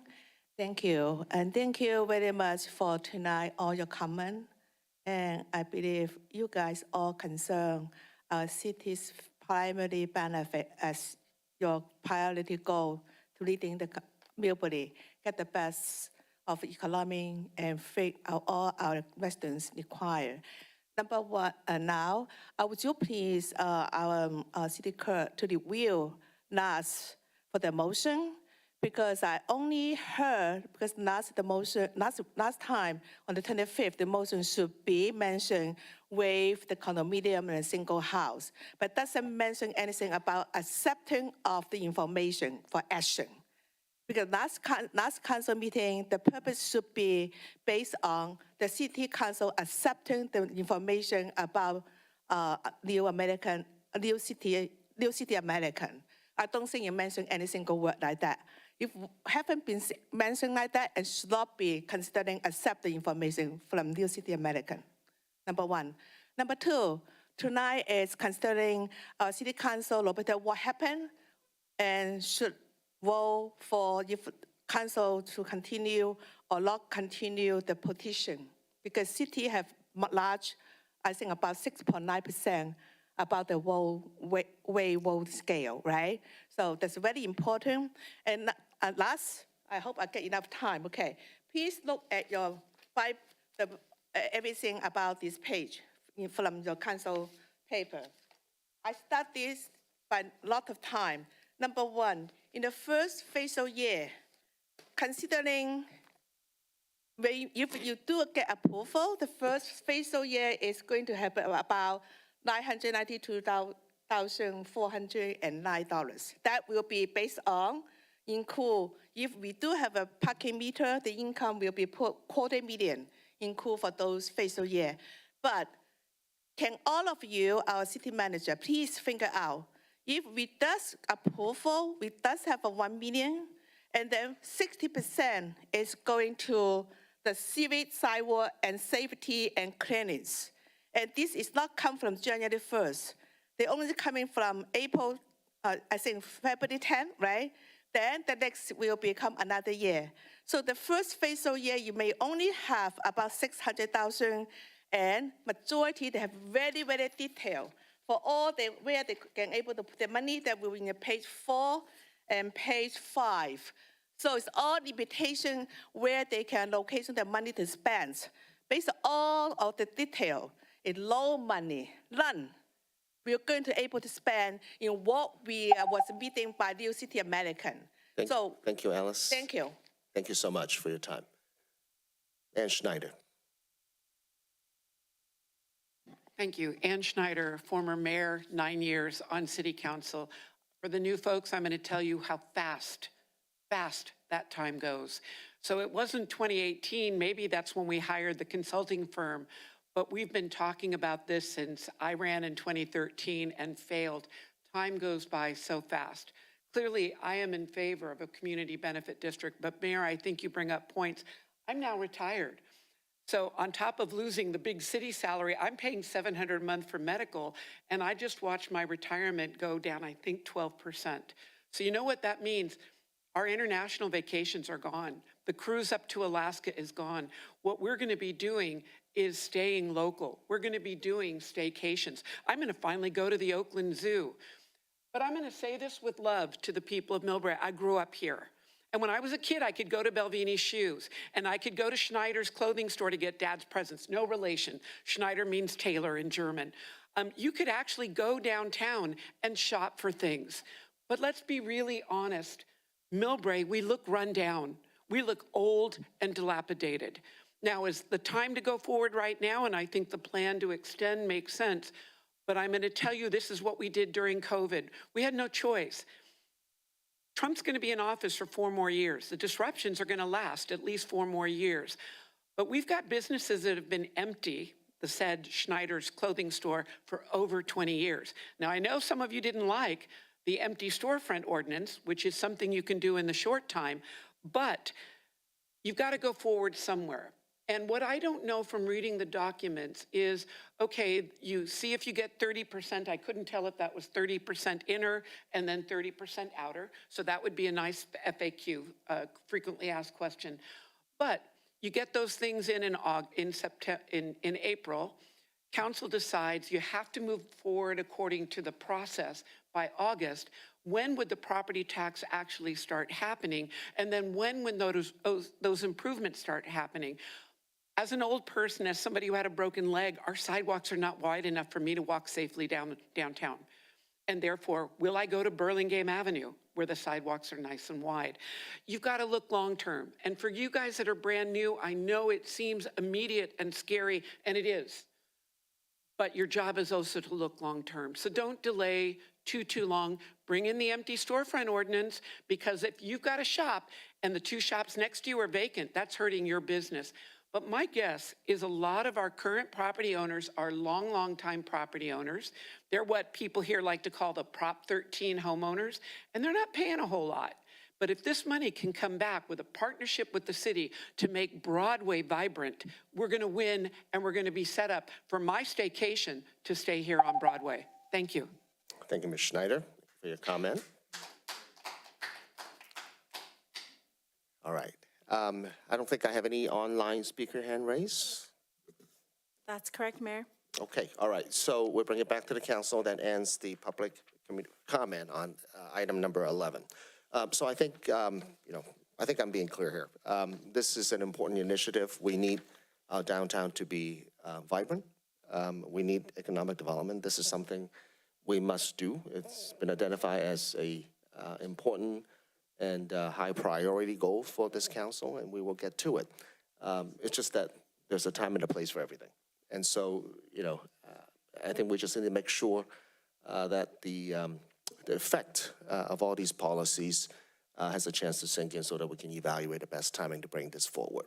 So with that said, I will make a motion to continue this item until April, it's 14 days from now, 22nd. And then at that point, we can, have a further discussion on this item. That's my motion. City Manager? If I may comment. So that's your motion on this item. Is there direction to also bring back the formation of the district? I think that's a good idea, to bring back the formation of the district, to have that discussion as to how to, I think the structures of the BID and the benefit of the BID, I think we need to think through that as, forward, based on some of the changes that we're seeing right now. I think it might benefit to have a discussion on that as well. Mr. Vice Mayor? Mr. Mayor, I don't want to create more work for our staff, but I wonder if it may behoove us to set up like a subcommittee on the council To discuss it? I think there's still some details that need to be ironed out. We tried to do it from the dais at the last meeting, but I think we're not quite there yet. Yeah, I think that's probably a good idea. Well, I guess I would reflect back, what are we doing and why are we doing it? Right. And I think, Vice Mayor, the only people that participate are those people in the district. So it's only the property owner, so it's not citywide, it's not, the governance. And I think to Councilmember Rinaldi, what I'm trying to say is, we can't determine the governance until we know exactly who's in the district, right? And so even the formation of the district, I don't foresee it, but it could change, the boundaries. We just heard a hotel owner say, hey, now I'm in Area 1. She was in Area 2. So, that's my point, right? We don't know. I did confirm it is a Brown Act organization, so all of their meetings have to be publicly noticed. So discussions behind the scenes can't take place. It has to be in an open forum. That can't happen until the district is formed and they have their first publicly noticed meeting. So that's all. I'm just trying to, communicate the operating conditions under which we as a local government have to operate. And so I think, if you want to set up a subcommittee, that's fine. I just don't know, really honestly, I don't know the benefit of that, given the fact that we've gone through a lot. I do believe, the condition of Millbrae's downtown is in the top 3 complaints that I receive. One of the speakers talked about e-commerce, where e-commerce is what's killed brick and mortar, right? And so downtowns and central business districts have been reinventing themselves. We're doing things like adding rooftops, providing, buying power, employees that will benefit our hotels, that will benefit our restaurants, and really changing our microeconomy as a result. So I think there is very much positive. I think going back to, again, what's happening with the federal policies and the negative impact that has on the economy, just like the pandemic, I guess when we bring it back maybe next fall or in early 2026, third time's a charm, knock on wood. So, what are we doing? So we're doing this to help and to assist. We're not doing this to be a negative, right? We're doing it to actually help our businesses, help the economy. And we're not doing it when there's people risk in. involved. Yeah. Right, so I think that's kind of what I'm trying to get at. Yeah, that's right. So, to that end, how do we make sure we have sufficient time for ourselves so that, to make sure the risk is no longer there, so that we can bring it back for those, for those discussions? So I think that's the structure at which I'm hoping to achieve here. Because I'm strongly believer that there's a time and a place for everything. And I think the timing is a little off right now for this. So that's kind of where I'm at on this. Yeah, I don't disagree. I'm just thinking that, at the last meeting, for example, we were, I think, somewhat haphazardly making changes to the district boundaries. Where's number 1, where's number 2, what's going to be excluded. So I wonder, even a subcommittee meeting 1 or 2 times over the next 3 months. Like an ad hoc subcommittee meeting to kind of iron out some. To figure out some of the details. A little bit of fine tuning, yeah. Yeah, I think that, Vice Mayor, I think that's actually a good idea. Okay, all right, so we could do that. I'm happy to work on it because, it's, this is something that, it's important piece of the council initiative. And then also, folks that are in Zone 2, maybe they're not paying as much money, but I think they still need to know they're going to be receiving the services, right, that are, it's not only going to be on a 3-block stretch of Broadway. El Camino Real as well. Right. It's really a citywide, or the whole community benefit district should be getting, proportionate services that are provided by this. And I don't know if any more outreach has to be done to the folks all the way out on, Park Boulevard, or as mentioned by the previous speaker, that last stretch between Millbrae Avenue and Murchison. that maybe don't see themselves necessarily as part of the downtown core, but still would be part of this. Yeah, and I think, both, in terms of historical knowledge on all of this, right? I mean, obviously this is your third term, Mr. Vice Mayor. I'm not trying to put more on your plate, but, District 3 certainly has a big chunk of it being in the downtown. So I think it benefits, and also District 5 as well has a big chunk of that, and the southern part of, the downtown as well, and as well as Auto Hotel, which Dillon was also part of the District 5, which I would argue is one of the best districts in the city. To that end, I think if we were to be able to form a subcommittee, I think those discussion needs to happen. I'm seeking a volunteer here. Would you be willing to I could to do it that? unless anybody really wants to step up and do it. I'd be willing to.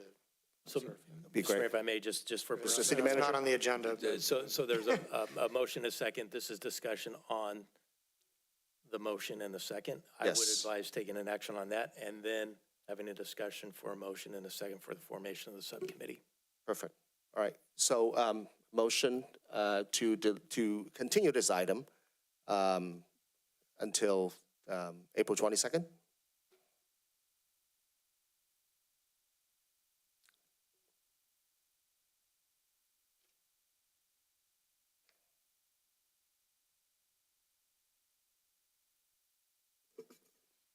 Item number 11 is continued to the April 22nd, 2025 City Council meeting. Motion carried by a 5-0 vote. Okay. And on the formation of a sort of an ad hoc subcommittee to discuss some of the fine details of the Community Benefit District? Would you like to serve on that subcommittee with me, Mr. Vice Mayor? Sure, I'd be happy to do that. Okay. Thank you very much for your volunteerism. Do we need a formal vote for this? I would imagine. Yes, Mayor, Yes, we probably do. do. All right. So that's my motion. Oh, okay. There we go. Your votes, please.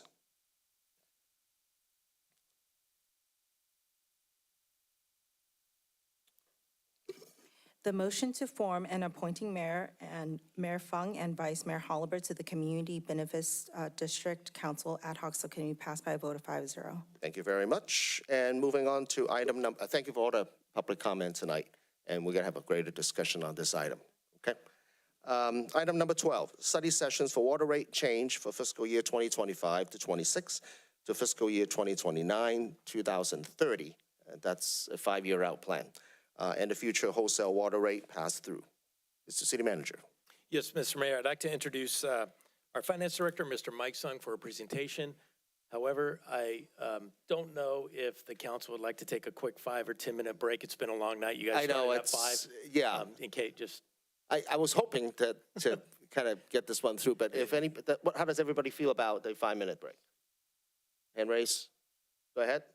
Yes, please. Okay, we'll take a 5 minutes. We'll come back at 9:25, 8 minutes.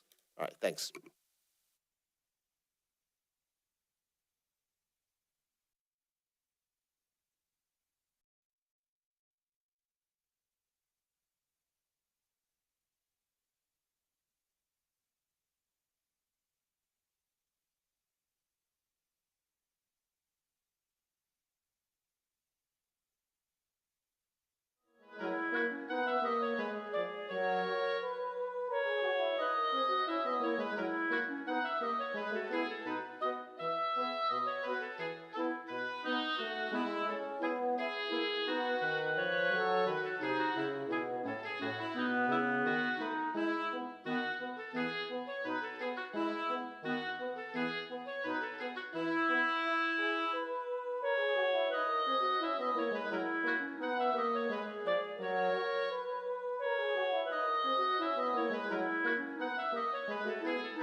right, we're back from a short recess here, and we're going back to item number 12, which is the water rate. City Manager, please. Yes, Mr. Mayor, I'd just like to introduce our Finance Director, Mr. Mike Sung, for the presentation. Mr. Sung. Thank you, City Manager Williams. Good evening, Honorable Mayor, Honorable Vice Mayor, and Honorable City Council members. Today we'll be talking about the water rate study, our findings and recommendations. With us is our consultant from Bartle Wells, Mr. Alex Handlers. He's actually going to be talking about the presentation that we have in front. So with that, I'm actually going to hand it off to him right now. Alex?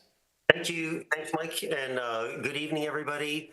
So tonight I'm going to present kind of the draft findings from our water rate study. Tonight's meeting is really just an informational presentation, so there's no action being requested of council other than providing input. So on the next slide presents just a brief summary of what I was planning to cover. It's been about 8 years since the last water rate study was conducted back in 2017, so we thought we'd give a real quick background on the water system and the rates before getting into what we see as the key financial needs in the rate study and what the proposed projected rates are. So again, I guess if there's one more thing to click on that slide, there we go, yeah. So that's the goal, just present the findings and the draft recommendations and get some input from council and the public. On the next slide, just to jump into this, and I'll try to move through this pretty quickly. I know you've covered a lot tonight so far. Just a quick water system overview. You provide service to about 23,000 customers, residential customers, plus 500 businesses and schools, et cetera, through over 6,400 connections. Mostly a single-family residential base. You've got about 90% of your customers are single-family homes. Most of them served with the smallest base meter size. And you can imagine to serve everyone, it takes a lot of infrastructure. In Millbrae, you've got over 75 miles of water distribution pipelines, water tanks, all sorts of other facilities. And like many agencies in the Bay Area, a lot of your infrastructure is just plain old. A lot of facilities were put in 50 to 80 or even more years ago, and they're approaching the end of their useful lives. So many agencies in the Bay Area have, begun ramping up funding for, replacing and rehabbing old infrastructure to make sure you can continue providing safe and reliable service in the future. In terms of water supply, all your water is imported and purchased from the San Francisco Public Utility Commission, like many agencies in the Bay Area. And the city's a member of the Bay Area Water Supply and Conservation Agency, BAUSCA, and they kind of represent the collective interests of all the agencies in the negotiations, the prior contract negotiations with SFPUC, and they've done things to help save all the member agencies money as well. On the next slide, just a quick graphic of your water system. Those different color areas are different pressure zones. Again, just, you've got a lot of infrastructure out there that needs to be operated, maintained, and eventually replaced. Moving on to the next slide. Quick history on your rates. We originally worked for the city back in, I think it was 2017. Before we worked for the city, there had been no rate increases from 2013 to 2017. And that was a period of drought. And that was also a period where the San Francisco Public Utility Commission had increased its rates 67%, but there had been no corresponding city rate increases. So it was during drought. Not only the drought caused your revenues to come down with lower water sales, but your expenses also went up a lot, particularly for wholesale water.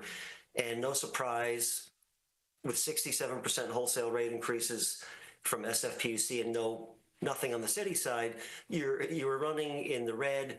Your fund reserves were dwindling, but the city did take action, and in 2017 adopted 5 years of water rate increases that were, kicked in starting in 2017 through 2021. And you started down that path. You adopted 3 years of those rate increases and implemented them. But then, unfortunately, COVID hit, and like many agencies, a lot of agencies opted to defer rate increases during that time. So Millbrae did that as well. You had no rate increases. You deferred the rate increases after 2021, and then they were subsequently phased in from 2022 to 2024. And over that time, the wholesale rate went from 410 per 100 cubic feet to 567.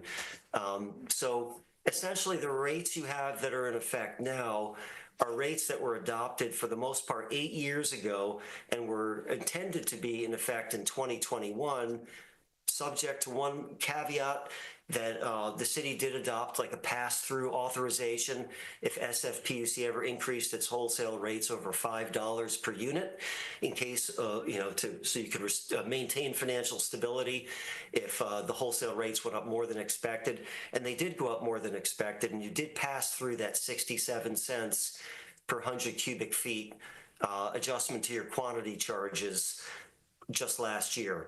So that's where you're at now. Like many agencies, you bill customers on a bi-monthly water bill, so customers are paying for 2 months at a time. We find sometimes agencies that do bi-monthly billing get more complaints because customers are, the bills look a lot higher because it's once every 2 months.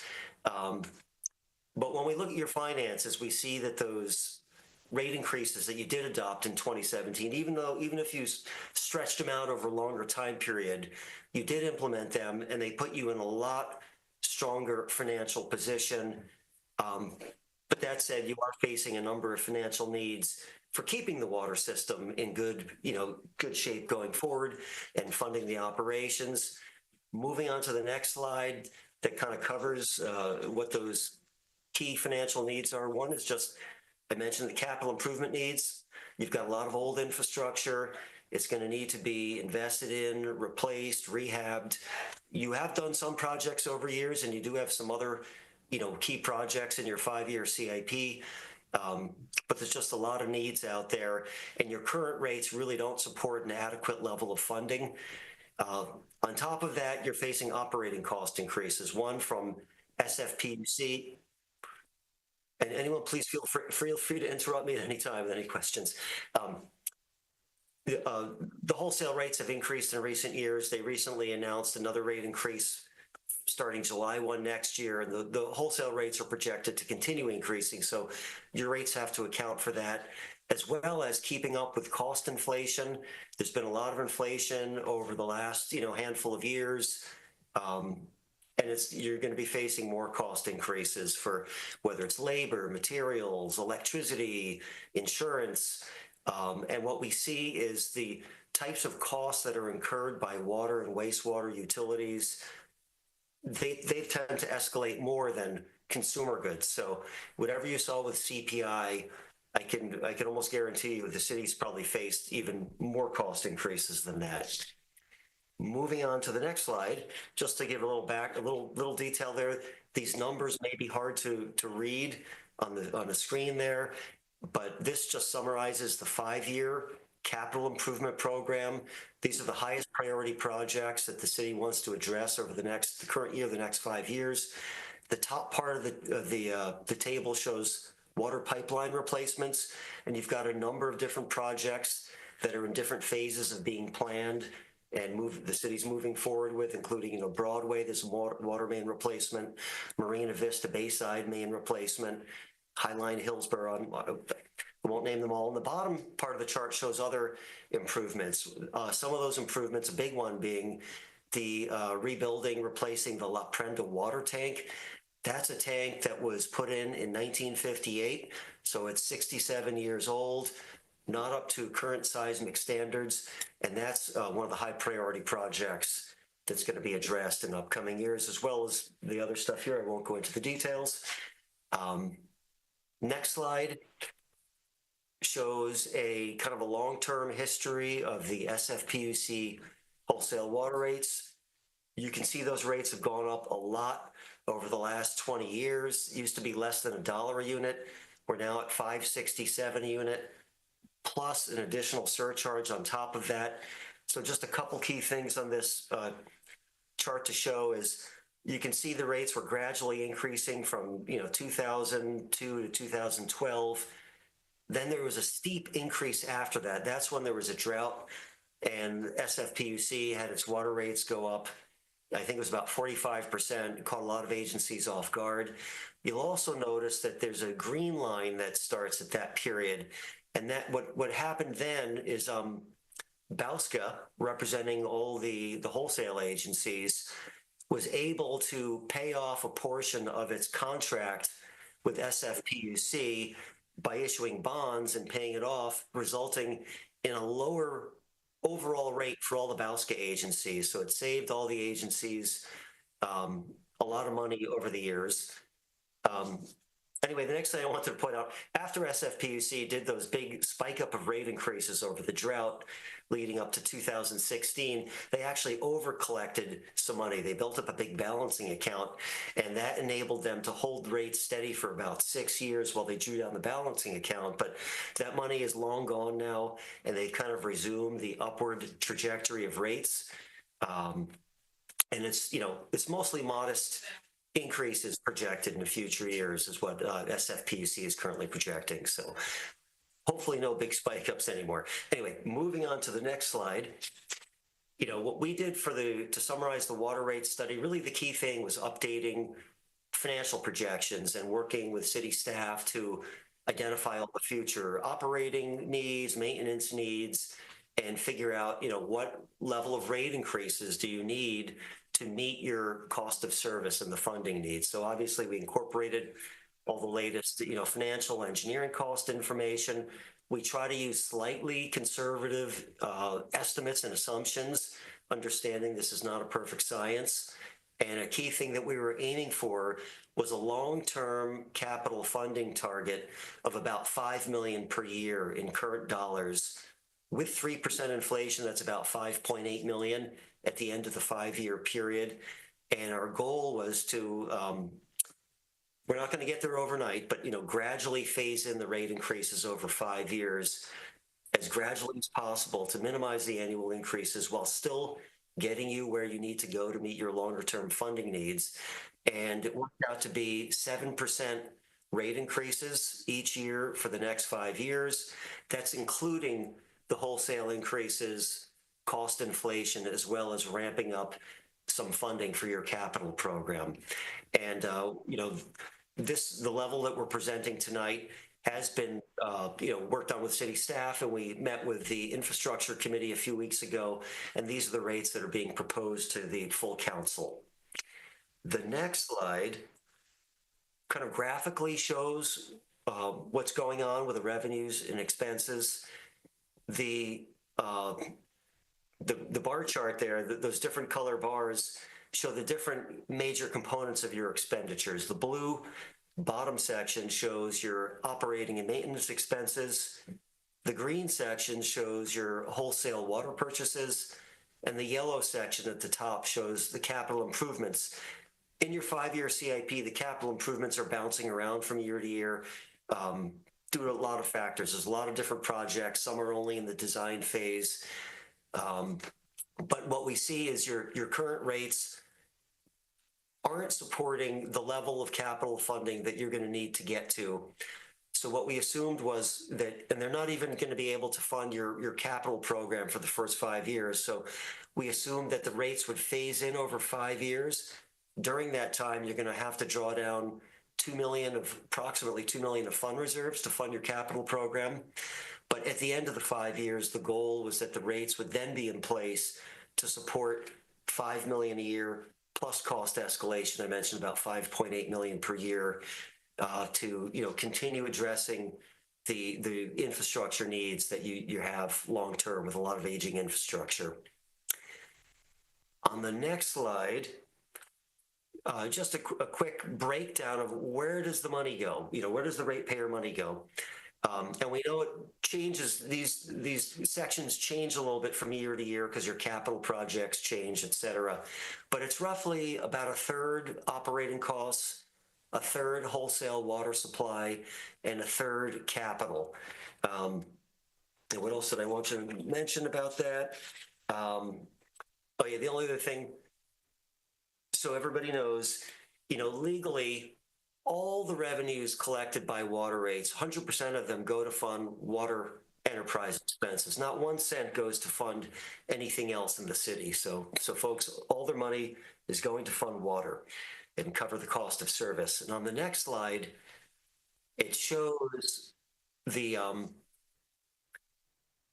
projected rates for the next 5 years. We show the current rates and projected rates. And just to refresh everyone's memory, your rates include 2 components. On the top, you have a fixed monthly service charge. It's based on meter size. People have to pay this charge regardless if they do any water use. And it's meant to help recover the city's fixed costs. And right now, that fixed charge for most customers with the 3/4-inch meter is $30. So with these proposed 7% rate increases, that would go to $32.10 next year and keep escalating in the future. And in addition to the fixed charge, there's a quantity charge billed based on everyone's metered water use for the billing period. Right now, the water quantity charge is $13.47 per 100 cubic feet, and 100 cubic feet works out to be about 748 gallons. So that translates to a cost of about $1.80 currently per 100 gallons, or about 1.8 cents per gallon. And that would escalate by 7% a year going forward, as shown on the table. And at the bottom, we show what a typical charge is for a single-family home with 6 units of water, how that would escalate over the years. On the next, and anyone, please, I keep hearing little things in the background, so if anyone has a question, I'm happy to answer. We'll keep playing through. I'm happy to do that too. In addition to the water rate increases, we're also recommending the city adopt a wholesale water rate pass-through, not for regular wholesale rate increases, which are already baked into the study, but just in case there's any unanticipated additional increase that the SFPUC is going to hit customers with, for example, if there's another drought within the 5 years. And the city did this back in 2022. They adopted a pass-through where in case SFPUC rates went above $5, you could pass that through to make sure you stayed financially stable. And we're proposing you do that again. This time we're recommending a pass-through above $7. Now the current SFPUC rate is $5.67. Why are we saying above $7? Because $7 is where we're projecting the wholesale rates are going over the next 5 years. So this is really for anything in excess of what's already accounted for in the rate study. And again, the purpose of it is you may never need to use it, you may never want to use it, even if you can, but at least to give the city kind of the Prop 218 authority to consider implementing a pass-through to maintain your financial stability if there is another drought and those wholesale rates end up going up much higher than expected, even if temporarily. On the next slide, just wanted to remind everybody about the city's customer assistance program. This is like a low-income discount. Millbrae offers a 25% discount to the fixed charges for residential customers for both water and sewer rates. This applies to. The city doesn't get into the business of looking through tax returns and determining eligibility. Instead, you rely on folks who are participating in PG&E's CARE program. PG&E does this. They have a program based on income eligibility, or if customers are enrolled in various public assistance programs, they automatically qualify for this PG&E CARE program. So, customers who are eligible are encouraged to apply. And in the future, as rates increase, water and sewer rates, et cetera, the discount would also increase since it's 25% of the fixed charges. On the next slide, draft schedule. We've been working with the city over past few months. We met with the infrastructure committee on March 14th, and that's what's recommended are these 7% rate increases. Tonight is again just an informational item to present the draft recommendations and get input. Our plan is after tonight to come back to the next city council meeting, and that's when we would be looking for direction to move ahead with the Prop 218 process And what that entails is mailing notices to all the property owners and customers of what the proposed rates are going to be, and letting them know about the public hearing. And at the public hearing, which tentatively scheduled for June 10th, you have to wait 45 days after mailing those notices before you can hold the public hearing. So June 10th is what's being proposed for the public hearing, and that's when the item would be in front of council for actual consideration of rate increases. And at the time, those rate increases would be subject under Prop 218 to something called majority protest, meaning if more than 50% of property owners submitted protests, then you couldn't move ahead with rate increases.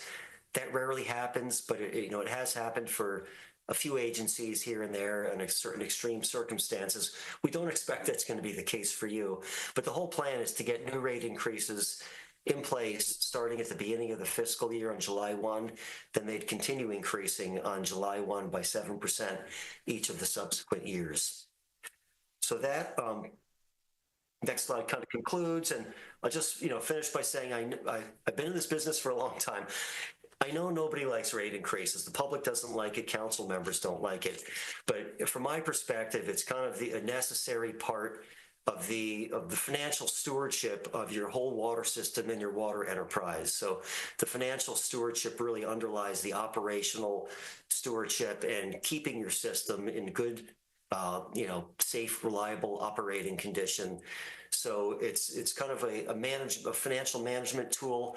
And the plan is, you'd set course for the next 5 years, and then you could always reevaluate and, come back and adjust course as needed for the subsequent, 5 years. But at this point, we're looking at 7% rate increases being recommended, and I will turn it back over to staff and council for questions and discussion. Thank you for the presentation, Mr. Hanlon.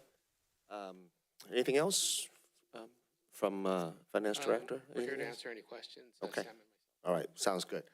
Anyone from the council? Questions, comments? Councilmember Riley. Thank you for your presentation. I saw one slide, the increase is 7% for a year, right? Oh, that is correct. Yes. 5 years. Oh, okay. Do you think it's a little high? Can we do 4%, 5%? Could you ask that again? Sorry, I didn't quite. Okay, do you think the 7% is a little high? Can we do 4% or 5%? Because Millbrae water is very expensive. You're correct. Yeah, water is not cheap, and Millbrae's rates are you're in the upper middle range. You're not low. Can you do less? Well, I'm not going to say no, but it just puts you behind the game. Right now, you're not even generating enough money for your capital program. You've got a lot of old infrastructure. If you were to do something less, could you get by with it? Sure, if you did 6% rate increases, I wouldn't recommend anything below 5% at the bare bones minimum, but it doesn't really get you to where you want to go. It kind of shortchanges your capital program. So at the end of, we did look at some other scenarios, and so it's good you brought that up, and we kind of hashed through this with the infrastructure committee. What if we reduce the rates or even reduce them further? And the danger is if you do less rate increases now, I don't know if you're going to get any, we don't, no one likes any rate increases. I get that. But doing something a little less, you might save customers a tiny bit, but you also are not really getting yourself to a position where you're able to address the needs. So you're probably setting yourself up for bigger rate increases in the future. So I don't want to say you can't do that, but I'm just saying our recommendation, the infrastructure committee, was for 7%. If you wanted to shave that back a little, could the city get by with that? Yes, but it would, start cutting into your ability to fund capital projects and, result in more rate increases in subsequent years. Mr. Mayor, if I may help Yeah. with that question a little bit. Mike, Mr. if Williams. we can go to the slide that shows our capital.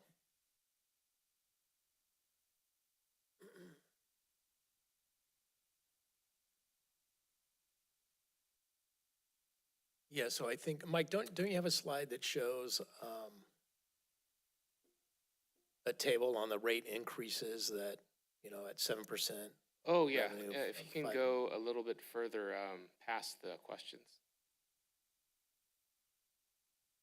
Yeah, there. Okay, so there we go. To the mayor and councilmember Riley, so what this chart shows is on the left, the 7% recommended, and the middle column is the allocation to the CIP. And so at 7%, we can allocate 5 million. This is in current dollars. And if you go to 5%, it's 3.5 million. So that $1.5 million difference is, what it would do is it would stretch out our ability to fund capital improvements at our planned improvement, right? And so instead of doing, what we're going to do in 2025, it would, and our city engineer, public works director may correct me if I'm wrong, Sam, on this, but I think the forecast would be about a three-year delay. So we would be stretching out our CIP about 3 years. So that would be the difference between 7 and 5%. And so since we have the one dig policy that we do our water and sewer, what that would mean then, the undergrounding infrastructure improvements and then the paving would be like three years out. So that would be the kind of the cost benefit of, say, a 5% versus a 7%. It would just mean we would stretch the improvements out about 3 years. Take you longer to modernize your infrastructure. The affordability would come down, but then people would just have to wait, another couple of years before we get to the improvement. So that's kind of the cost benefit from a policy perspective. Pay a little less, stretch out the improvements, or pay a little more and by 3 years. And so that's, if that helps. Is that right, Sam, that what we analyzed? Right, that's correct. And to add to your comment, the longer you defer an improvement, it'll cost more in the future. Anything else? Mr. Vice Mayor, you have a comment? Yeah, thank you for that question. That was something that we, speaking for the subcommittee, that we grappled with a little bit in the meeting. 7% is a bit steep. I could say, I was on the council back in 2017, as was mentioned. We went 4 years with no rate increases before that, and we were sort of forced into doing double-digit rate increases, 10% more every year for 5 years, due to all of the deferred maintenance, going back decades. It's really it was an outdated system. I think the council has done a lot of work over the last decade or so to try to bring it closer to being more modernized, but there's still a lot to go. We still have many pipes that are 60, 70 years old that need to be replaced, not to mention the tanks. Potentially we could go down to 6%, but that would either mean we're doing less maintenance, less capital improvements, or we're drawing down the reserves. And we might be delaying, we may have to go back to doing 10% increases a few years down the road if we're not putting in the investments now. As was mentioned, nothing's getting cheaper, especially now with tariffs and everything. I have a feeling these estimates might be a little bit on the low end, right? And we might not get nearly as much done, even if we're funding $5 million a year for capital. It might not stretch as far as it did a couple of years ago, or even when this even when this presentation was being put together. It's a policy decision for the council. Thank you. Any other comment, questions? I do. If you can bring back the slides a bit. That shows the dot chart or the graph chart that shows the increases. The one before that? One before that, I think. There you go. That's the one. So it seems like we had a period between 15, 16 to, early 2020, 21, where we had relatively flat cost in water. But, seems like for the next few years, we're looking at a pretty sizable increase in terms of a wholesale water rate. If you can just kind of give us a little bit more detail, I think you mentioned that a moment ago, but, if there is any way to, work with PUC and hold them accountable a little bit more so that we could get more affordable water here? Yeah, no, Balska's always looking to do things to try to minimize costs, and they push back on SFPUC, and there's a whole, financial model they review to make sure, that you guys are paying your fair share, not overpaying. And they're the ones that initiated that bond sale back in 2013 that to pay off what would have cost a lot more if SFPUC was charging it for you.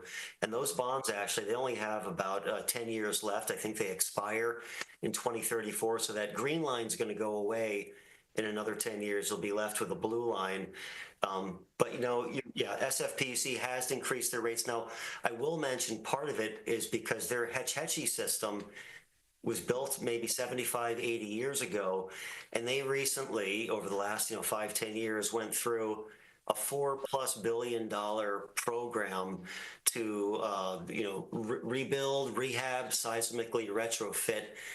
It was a kind of a once in a generation, rebuilding of that system to make sure it's going to be, good service capacity to continue providing, high quality water to the Bay Area for the next, who knows, 50, 75 years. So that's one of the reasons those SFPUC rates went up a lot.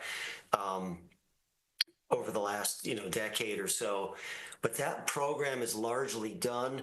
I think looking forward, obviously there's always capital needs they have, but they're also facing operating cost escalation like everyone else. So they are projecting increases, but they're not projecting steep increases like they did in the past.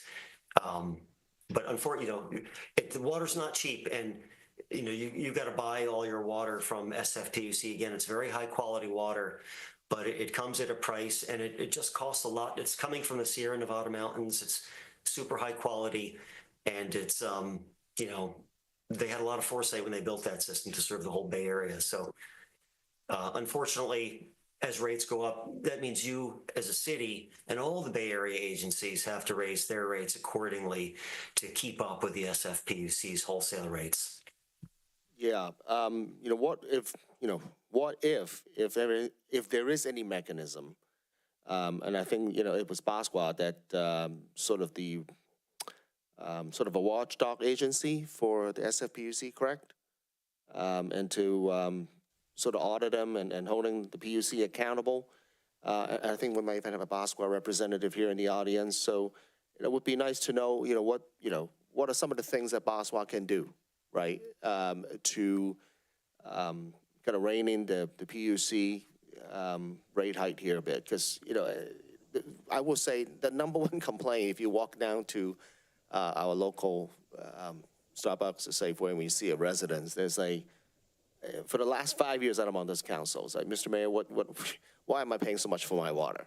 So, this is something that, we continue to hear from residents day in and day out. So I'm really curious as to, what are some of this conversation between Baswa and PUC and how it transpired, and what are some of the room for improvement here to make sure PUC is,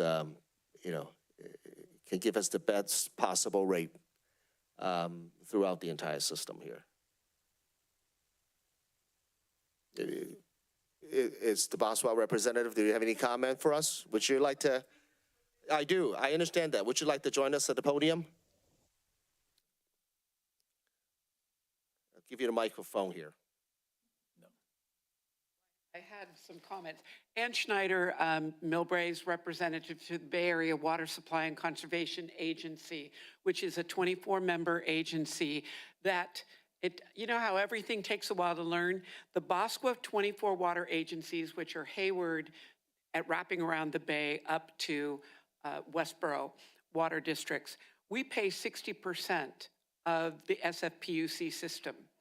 So in terms of saving water or saving money, they, like us, when there's a drought, there's less money coming in, but the fixed costs are the same. So you've got that one mechanism going on, and you've got less money coming in from the sale. And that's always been hard for the public to understand. But at the same time, and in a way, Councilman Rinaldi, this is a little bit like SFO. There is an agency or a group to look over them. SFPUC comes up with its capital improvement plan. They present it to BOSQA. BOSQA cannot say yes or no to the capital improvement plan, and then it goes to San Francisco Planning Commission or their commission for approval on that. And that only became clear at our board meeting last month when I brought up the subject of outdoor hardware supply. I have a policy committee tomorrow, and I am happy to take this back and say, as you've already pointed out, we're going through a devastated financial period nationally. Our residents are going to be feeling that, especially since we have I think we have the oldest population of residents in the cities of San Mateo County. Now remember, BOSQA is two other counties on that. But they're going to be hurting with the cost of everything. And maybe this is time for SFPUC to go back and look at its capital improvement plan and find out, are they doing a Cadillac plan or are they doing a bare minimum plan? So with the consultant, I agree that, yeah, their costs went up because they did this big earthquake retrofit. That's also because they were taking all of our rate money and not upgrading the system. They waited way too long to upgrade the system. Then they had to do that huge upgrade in the system. But in terms of that, my guess is, and I talked to the city manager about this, I think like a lot of regional agencies, there is a lot of groupthink. And the groupthink is we get really good water with really good pressure, and it's an amazing system, but we pay a good price for it. But should the BOSQA 24 members be saying, hey, no, and especially, hey, no, in this financial period? I'll know more tomorrow after the policy committee. The SFPUC will be voting on their 2.3% raise in rates at their April 22nd, 2025 commission meeting. And Finance Director Sung knows this. Their projections for the following year is 1%, then 1.2, then 5.1, then 8%. And then in terms of us staying under the $7 rate, that we'll go over that Prop 218 in fiscal year 3031 on that, if the rates go as they're projecting on that. Every BOSQA member would love the water rates to come down. But I'm here to take questions and bring them all back. And I've got the new executive director who I have brought around Millbrae, showed him all of the SFPUC land that is owned in Millbrae. But please send me questions, concerns, so that I can follow up on them. I'm here if any other questions. So the rate increase that we're seeing right now, with the chart behind you or the screen in front of you here. Is the 2.3. So it looks like right now we're looking at what about $6.03 per 100 cubic feet, and then 616, and then 665, 645, 675, 707, 741. Yeah, and those amounts are with the BOSQA bond surcharge. The underlying rate currently is the blue line, 567. It's going to 580. And I work with the SFPUC periodically, so I've seen their financial models too. And they're always, everything's always changing, right? The capital program, the operating, the projected water sales. We kind of level those rate increases out in subsequent years and assume they're going up, 5% a year. And as was just mentioned, I guess the latest projections are hoping for maybe less, like a 1% rate increase one year, but then 8% another year.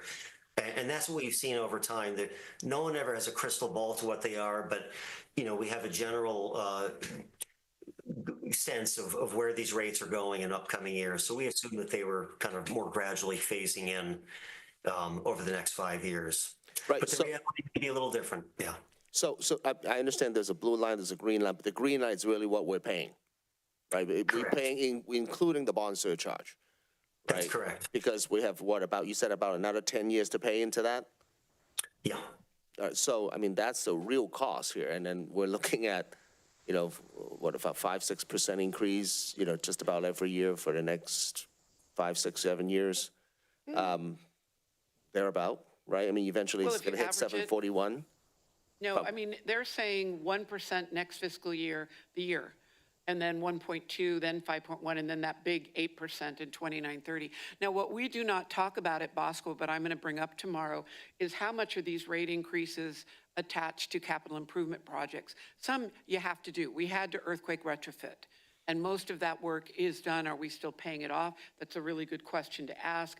What is this? How much of this is tearing down the outdoor hardware supply to build I keep forgetting it, workshops on that? Can that be postponed? Can we postpone some things? I think that that's a very valid question that I'll be pushing for tomorrow. But I was told by the Bosco chair that, by the way, we don't get to approve their capital improvement plan, even though we, the 24 agencies, pay 60% of it. Yeah, I'm looking at, I agree with you completely, Mayor. It seems really weird that we have no say over things that we are paying for. And that, I think, is this groupthink that has existed in regional agencies for quite a while. Not going to be fixed in a couple of days, but they're going to, all of the other city people, here's the other thing to think about the water district. Some of us were former electeds or electeds, but a lot of them are water agency managers. So you've got a mix of skill sets on that board. Those of us who come as electeds, we're thinking immediately to our ratepayers.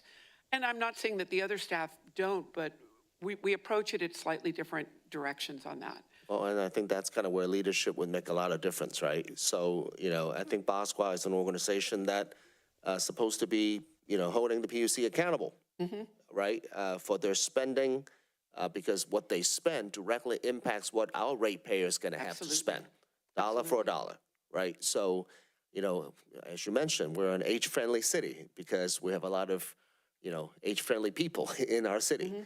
And so to that end, a lot of them on fixed income, and we talk about, how difficult, how the challenges of our, economy coming up here because of some of the policies being enacted at the federal level.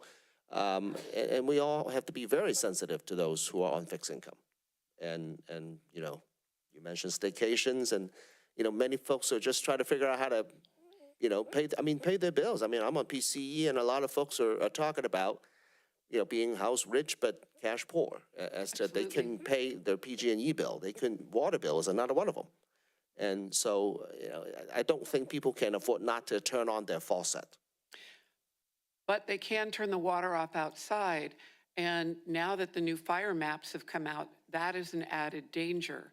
And that is something that that you guys need to look at in terms of keeping Millbrae fire safe. So, yeah, I mean, we gotta, at the Bosqua level, we gotta have, a very assertive and strong leadership to make sure PUC is saving every penny possible. It's a very important, I mean, looking at the chart, it's a 45-degree, slope here. It's scary to those who are on fixed income.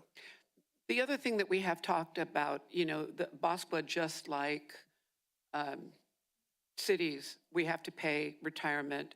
So we are looking at ways of possibly saving retirement, using actually Millbrae as a good example for some of those things to try to pay down that. But the other thing could be going back and looking at the bond that's ending in 9 years. 9 years, right? 9 years, only 9 more years of paying that off, or seeing if there's a way to pay it off earlier and save some money that way. It's not going to be a short-term rate adjustment, but it could help in the future on that. And that is something that we have discussed. And for someone who is in a retirement age, I mean, if I'm 60 today, 9 years, I'll become 70 years old then, right? So, what is $7.41, what is $6 today may not be, certainly doesn't have the $6 spending power 9 years from now. So, that's something to consider.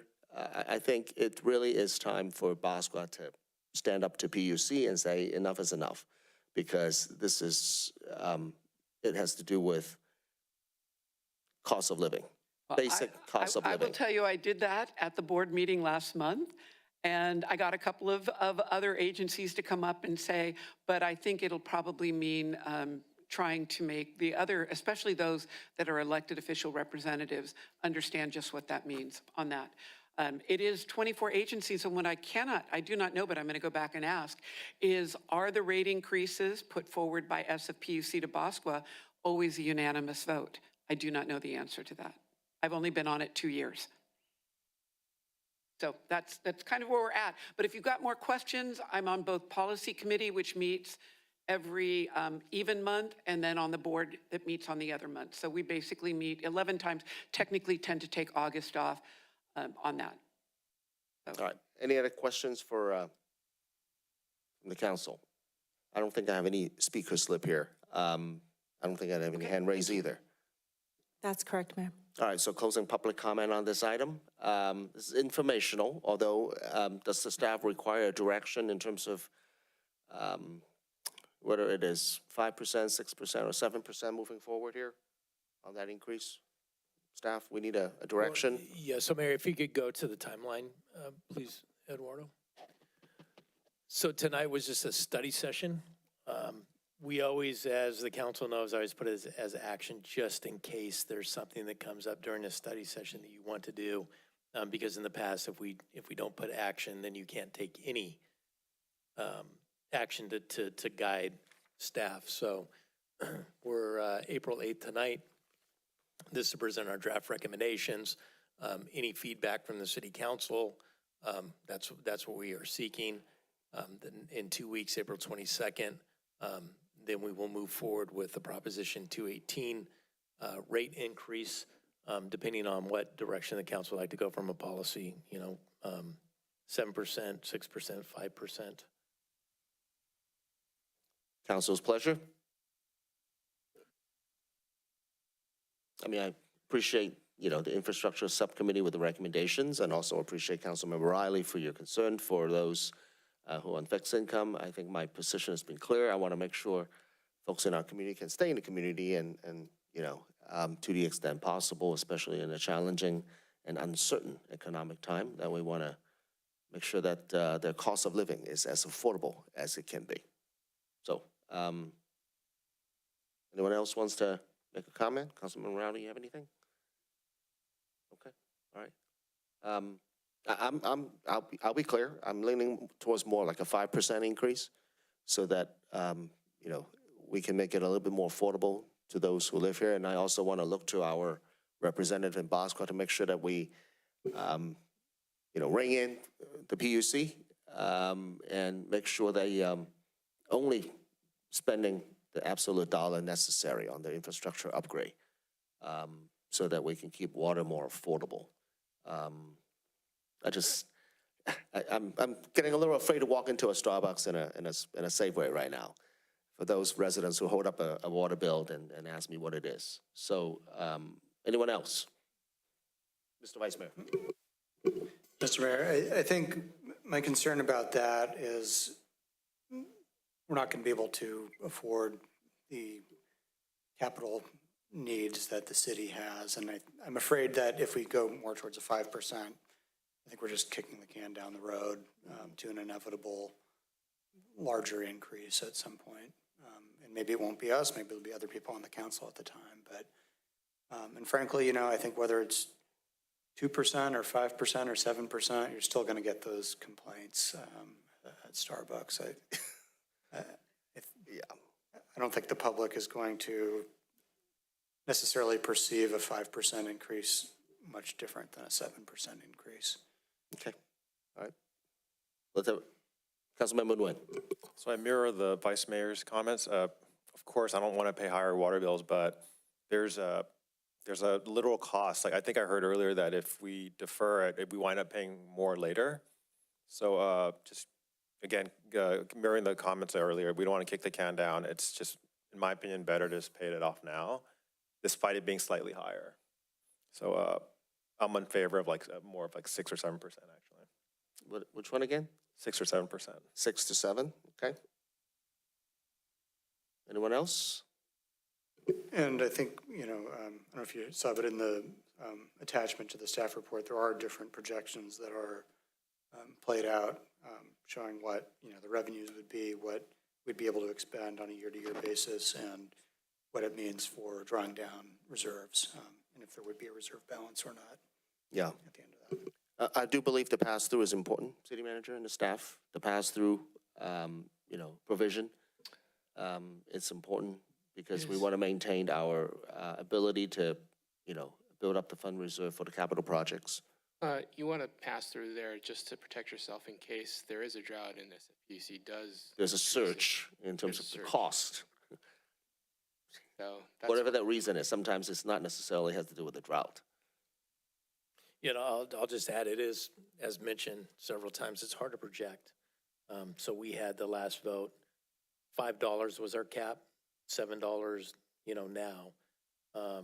And Mike, what SFPUC raised from $4.10 to $5.67. So it's That's at correct. 67 cents above the 5 that we had projected.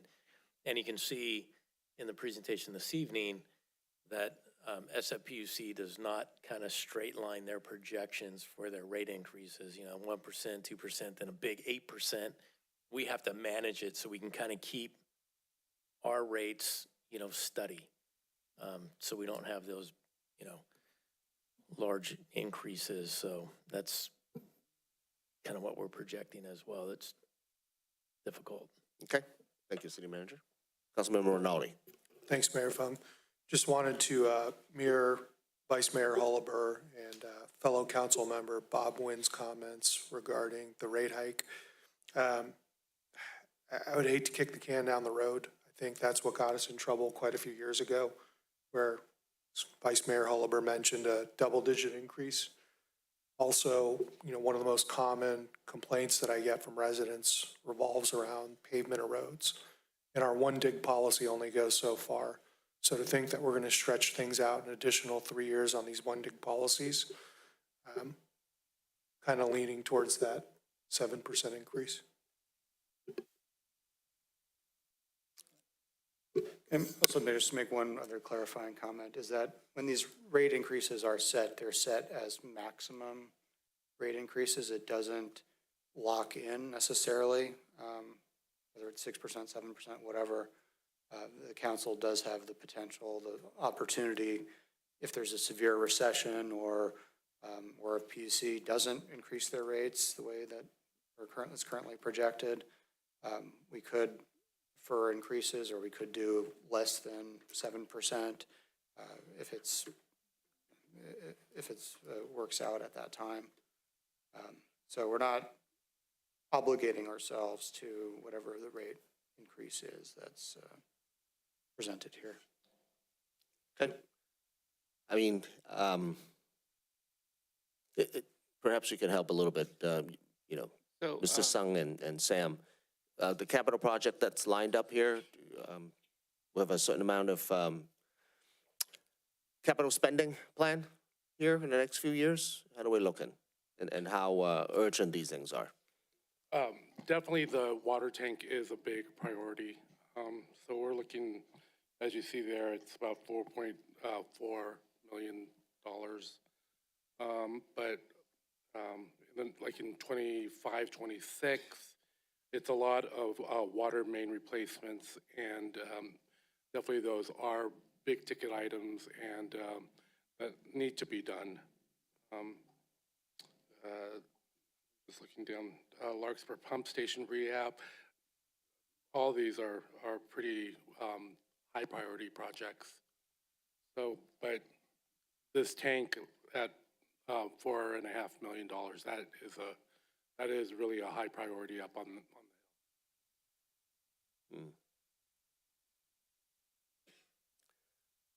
Okay, well, it's, water is important.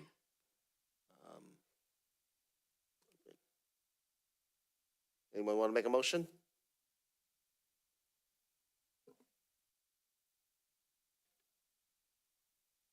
So Mayor, again, as a study session, it could be as simple as, receive the report and direct staff on the timeline. But I kind of want to make sure we have a clear direction to the staff as to what percentage that we're willing to accept. Or do you want to come back later on those?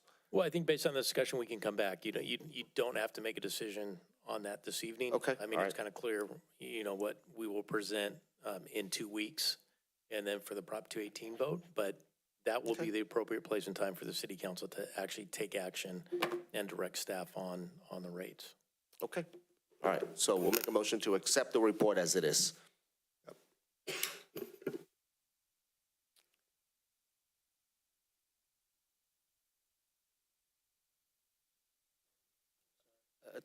It's okay. Your votes, please, ladies and gentlemen. Motion by Mayor Fung and second by Rinaldi. The motion passes to receive the report as is by a 5-0 vote. Okay, thank you very much. And that brings us to council comment. Who would like to go first? Please. So I had a chance to fill in for the mayor on PCE. It was quite a learning experience because going into the meeting, I thought it would be just purely about energy generation, which I have a little bit of experience in. Actually, it was more over the idea of trading energy, which was a surprise to me. It's around, like, I would even, for lack of a better term, arbitrage. Like, there's this buying and selling on the market on excess energy, both ways, actually. And then there's all these financial instruments that are used to purchase, exchange, make whole, whatever you want to call it, around the idea of energy storage and the transmission of the energy. And there's these complex terms like power charge indifference adjustment. So it's like these mechanisms that allow other entities to essentially trade these pieces of units of energy. And it's still quite a bit of learning curve, but very interesting that there's a secondary market around be able to buy and sell energy. So learned quite a bit, and I hope to learn more. But the second committee or agency I attended was I think it was called Local Policy Management, which is like for Caltrain, and essentially it was an onboarding for myself, but going over all the regional partnerships with that Caltrain has, as well as the cost structure and what they want to do for electrification. So quite a bit of interesting, they do interface with PCE as well. And there's apparently, like, the electric trains are very efficient. Like, I'm just surprised by the numbers. Like, when they break, they recover about 23% of the energy that they consume to full stop. So pretty neat, actually, to be able to be that efficient about stopping trains. Much better than losing all the energy to heat with the normal diesel or whatever combustion engines they used before. So those are the two I attended, and that's pretty much all I got. Thank you, Councilmember Nguyen. Who's next? Councilmember Riley. Hi, I want to share something with all of you. I met a lot of council member from different city. He shared with me that we have floor plan approved by 21 cities for build in-law, which is IDU, from the studio to 2 bedrooms. If you're interested, you can go to our planning department or contact me. I will share the information with you. Thank you.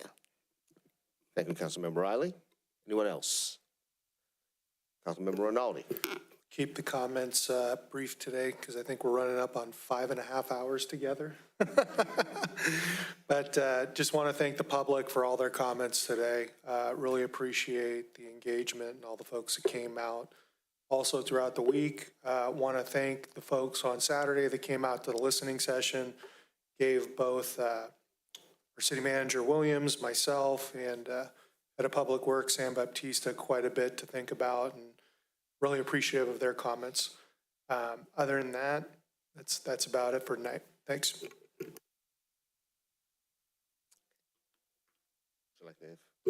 Yeah, just one brief comment, not really any new information, but attended the Community Enhancement Committee last week, and they discussed work plan that was mentioned tonight, as well as the upcoming events. As a reminder, for Earth Day on the 26th and 27th, the cleanup day at Taylor and Minorca, and then also on the 26th, and also kind of a small festival on the 27th at Osh, and the fruit tree giveaway at the library on May 10th. So I hope people are able to make it out to those events. Thank you. Okay, all right. So thank you so much, Vice Mayor. I had a great discussion at the Transportation Authority on SB 63, which is the transit bill that sort of try to figure out some sort of a way to help pay for the fiscal cliff. Some of the regional transportation agencies, particularly pertaining to BART and Caltrain here in San Mateo County. We remain as an option to opt in as a county, and then we're still yet trying to figure out who is the agency supposed to make the decision whether or not whether we should opt in. So whether it's going to be the TA or it's going to be the Samtran or it's going to be a combination of both, this is something that is still under discussion, but it's likely to be somewhere around there. BART is hoping for us to put in roughly about $36 million, roughly about 9% of their fiscal cliff. That's what they're likely to be asking. And so we're evaluating different options here as to what it means for San Mateo County and what it would entail. The return to source is a big discussion on how to make sure that these money being spent wisely if we were to contribute, and how to contribute, and what the representation will be in the future on the BART. So that we can hold them accountable, because that's, I'm a big believer that, taxes without representation is not a good idea. So we need to make sure that, the transit works for all of us and for the entire San Mateo County, especially the 5 station north and central San Mateo County. So this discussion is still continuing, and more to come on that. What else? More discussions on the regional transit connection. The RTC grant application should be opening up sometime this month. And that's we got about $40 million in that funding. And between the Dumbarton and BART, hopefully we have sufficient funding to fund these projects. The BART fare gate is a big portion of it. Total funding required is about $10.3 million, and so we're hopeful that these BART fare gates can get done sometime this year, and we'll be making sure that this initiative is as successful as it needs to be in San Mateo County, because that's an important element for our city, and in all 5 cities throughout the north and central part of San Mateo County. So, those are the discussions that are still ongoing, and then there's a lot more to come. But, as far as the transportation front, those are some of the latest and the more pressing issue that is being discussed right now. So, with that, this is the end of tonight's meeting, and I adjourn this meeting at 10:32 tonight. Thank you.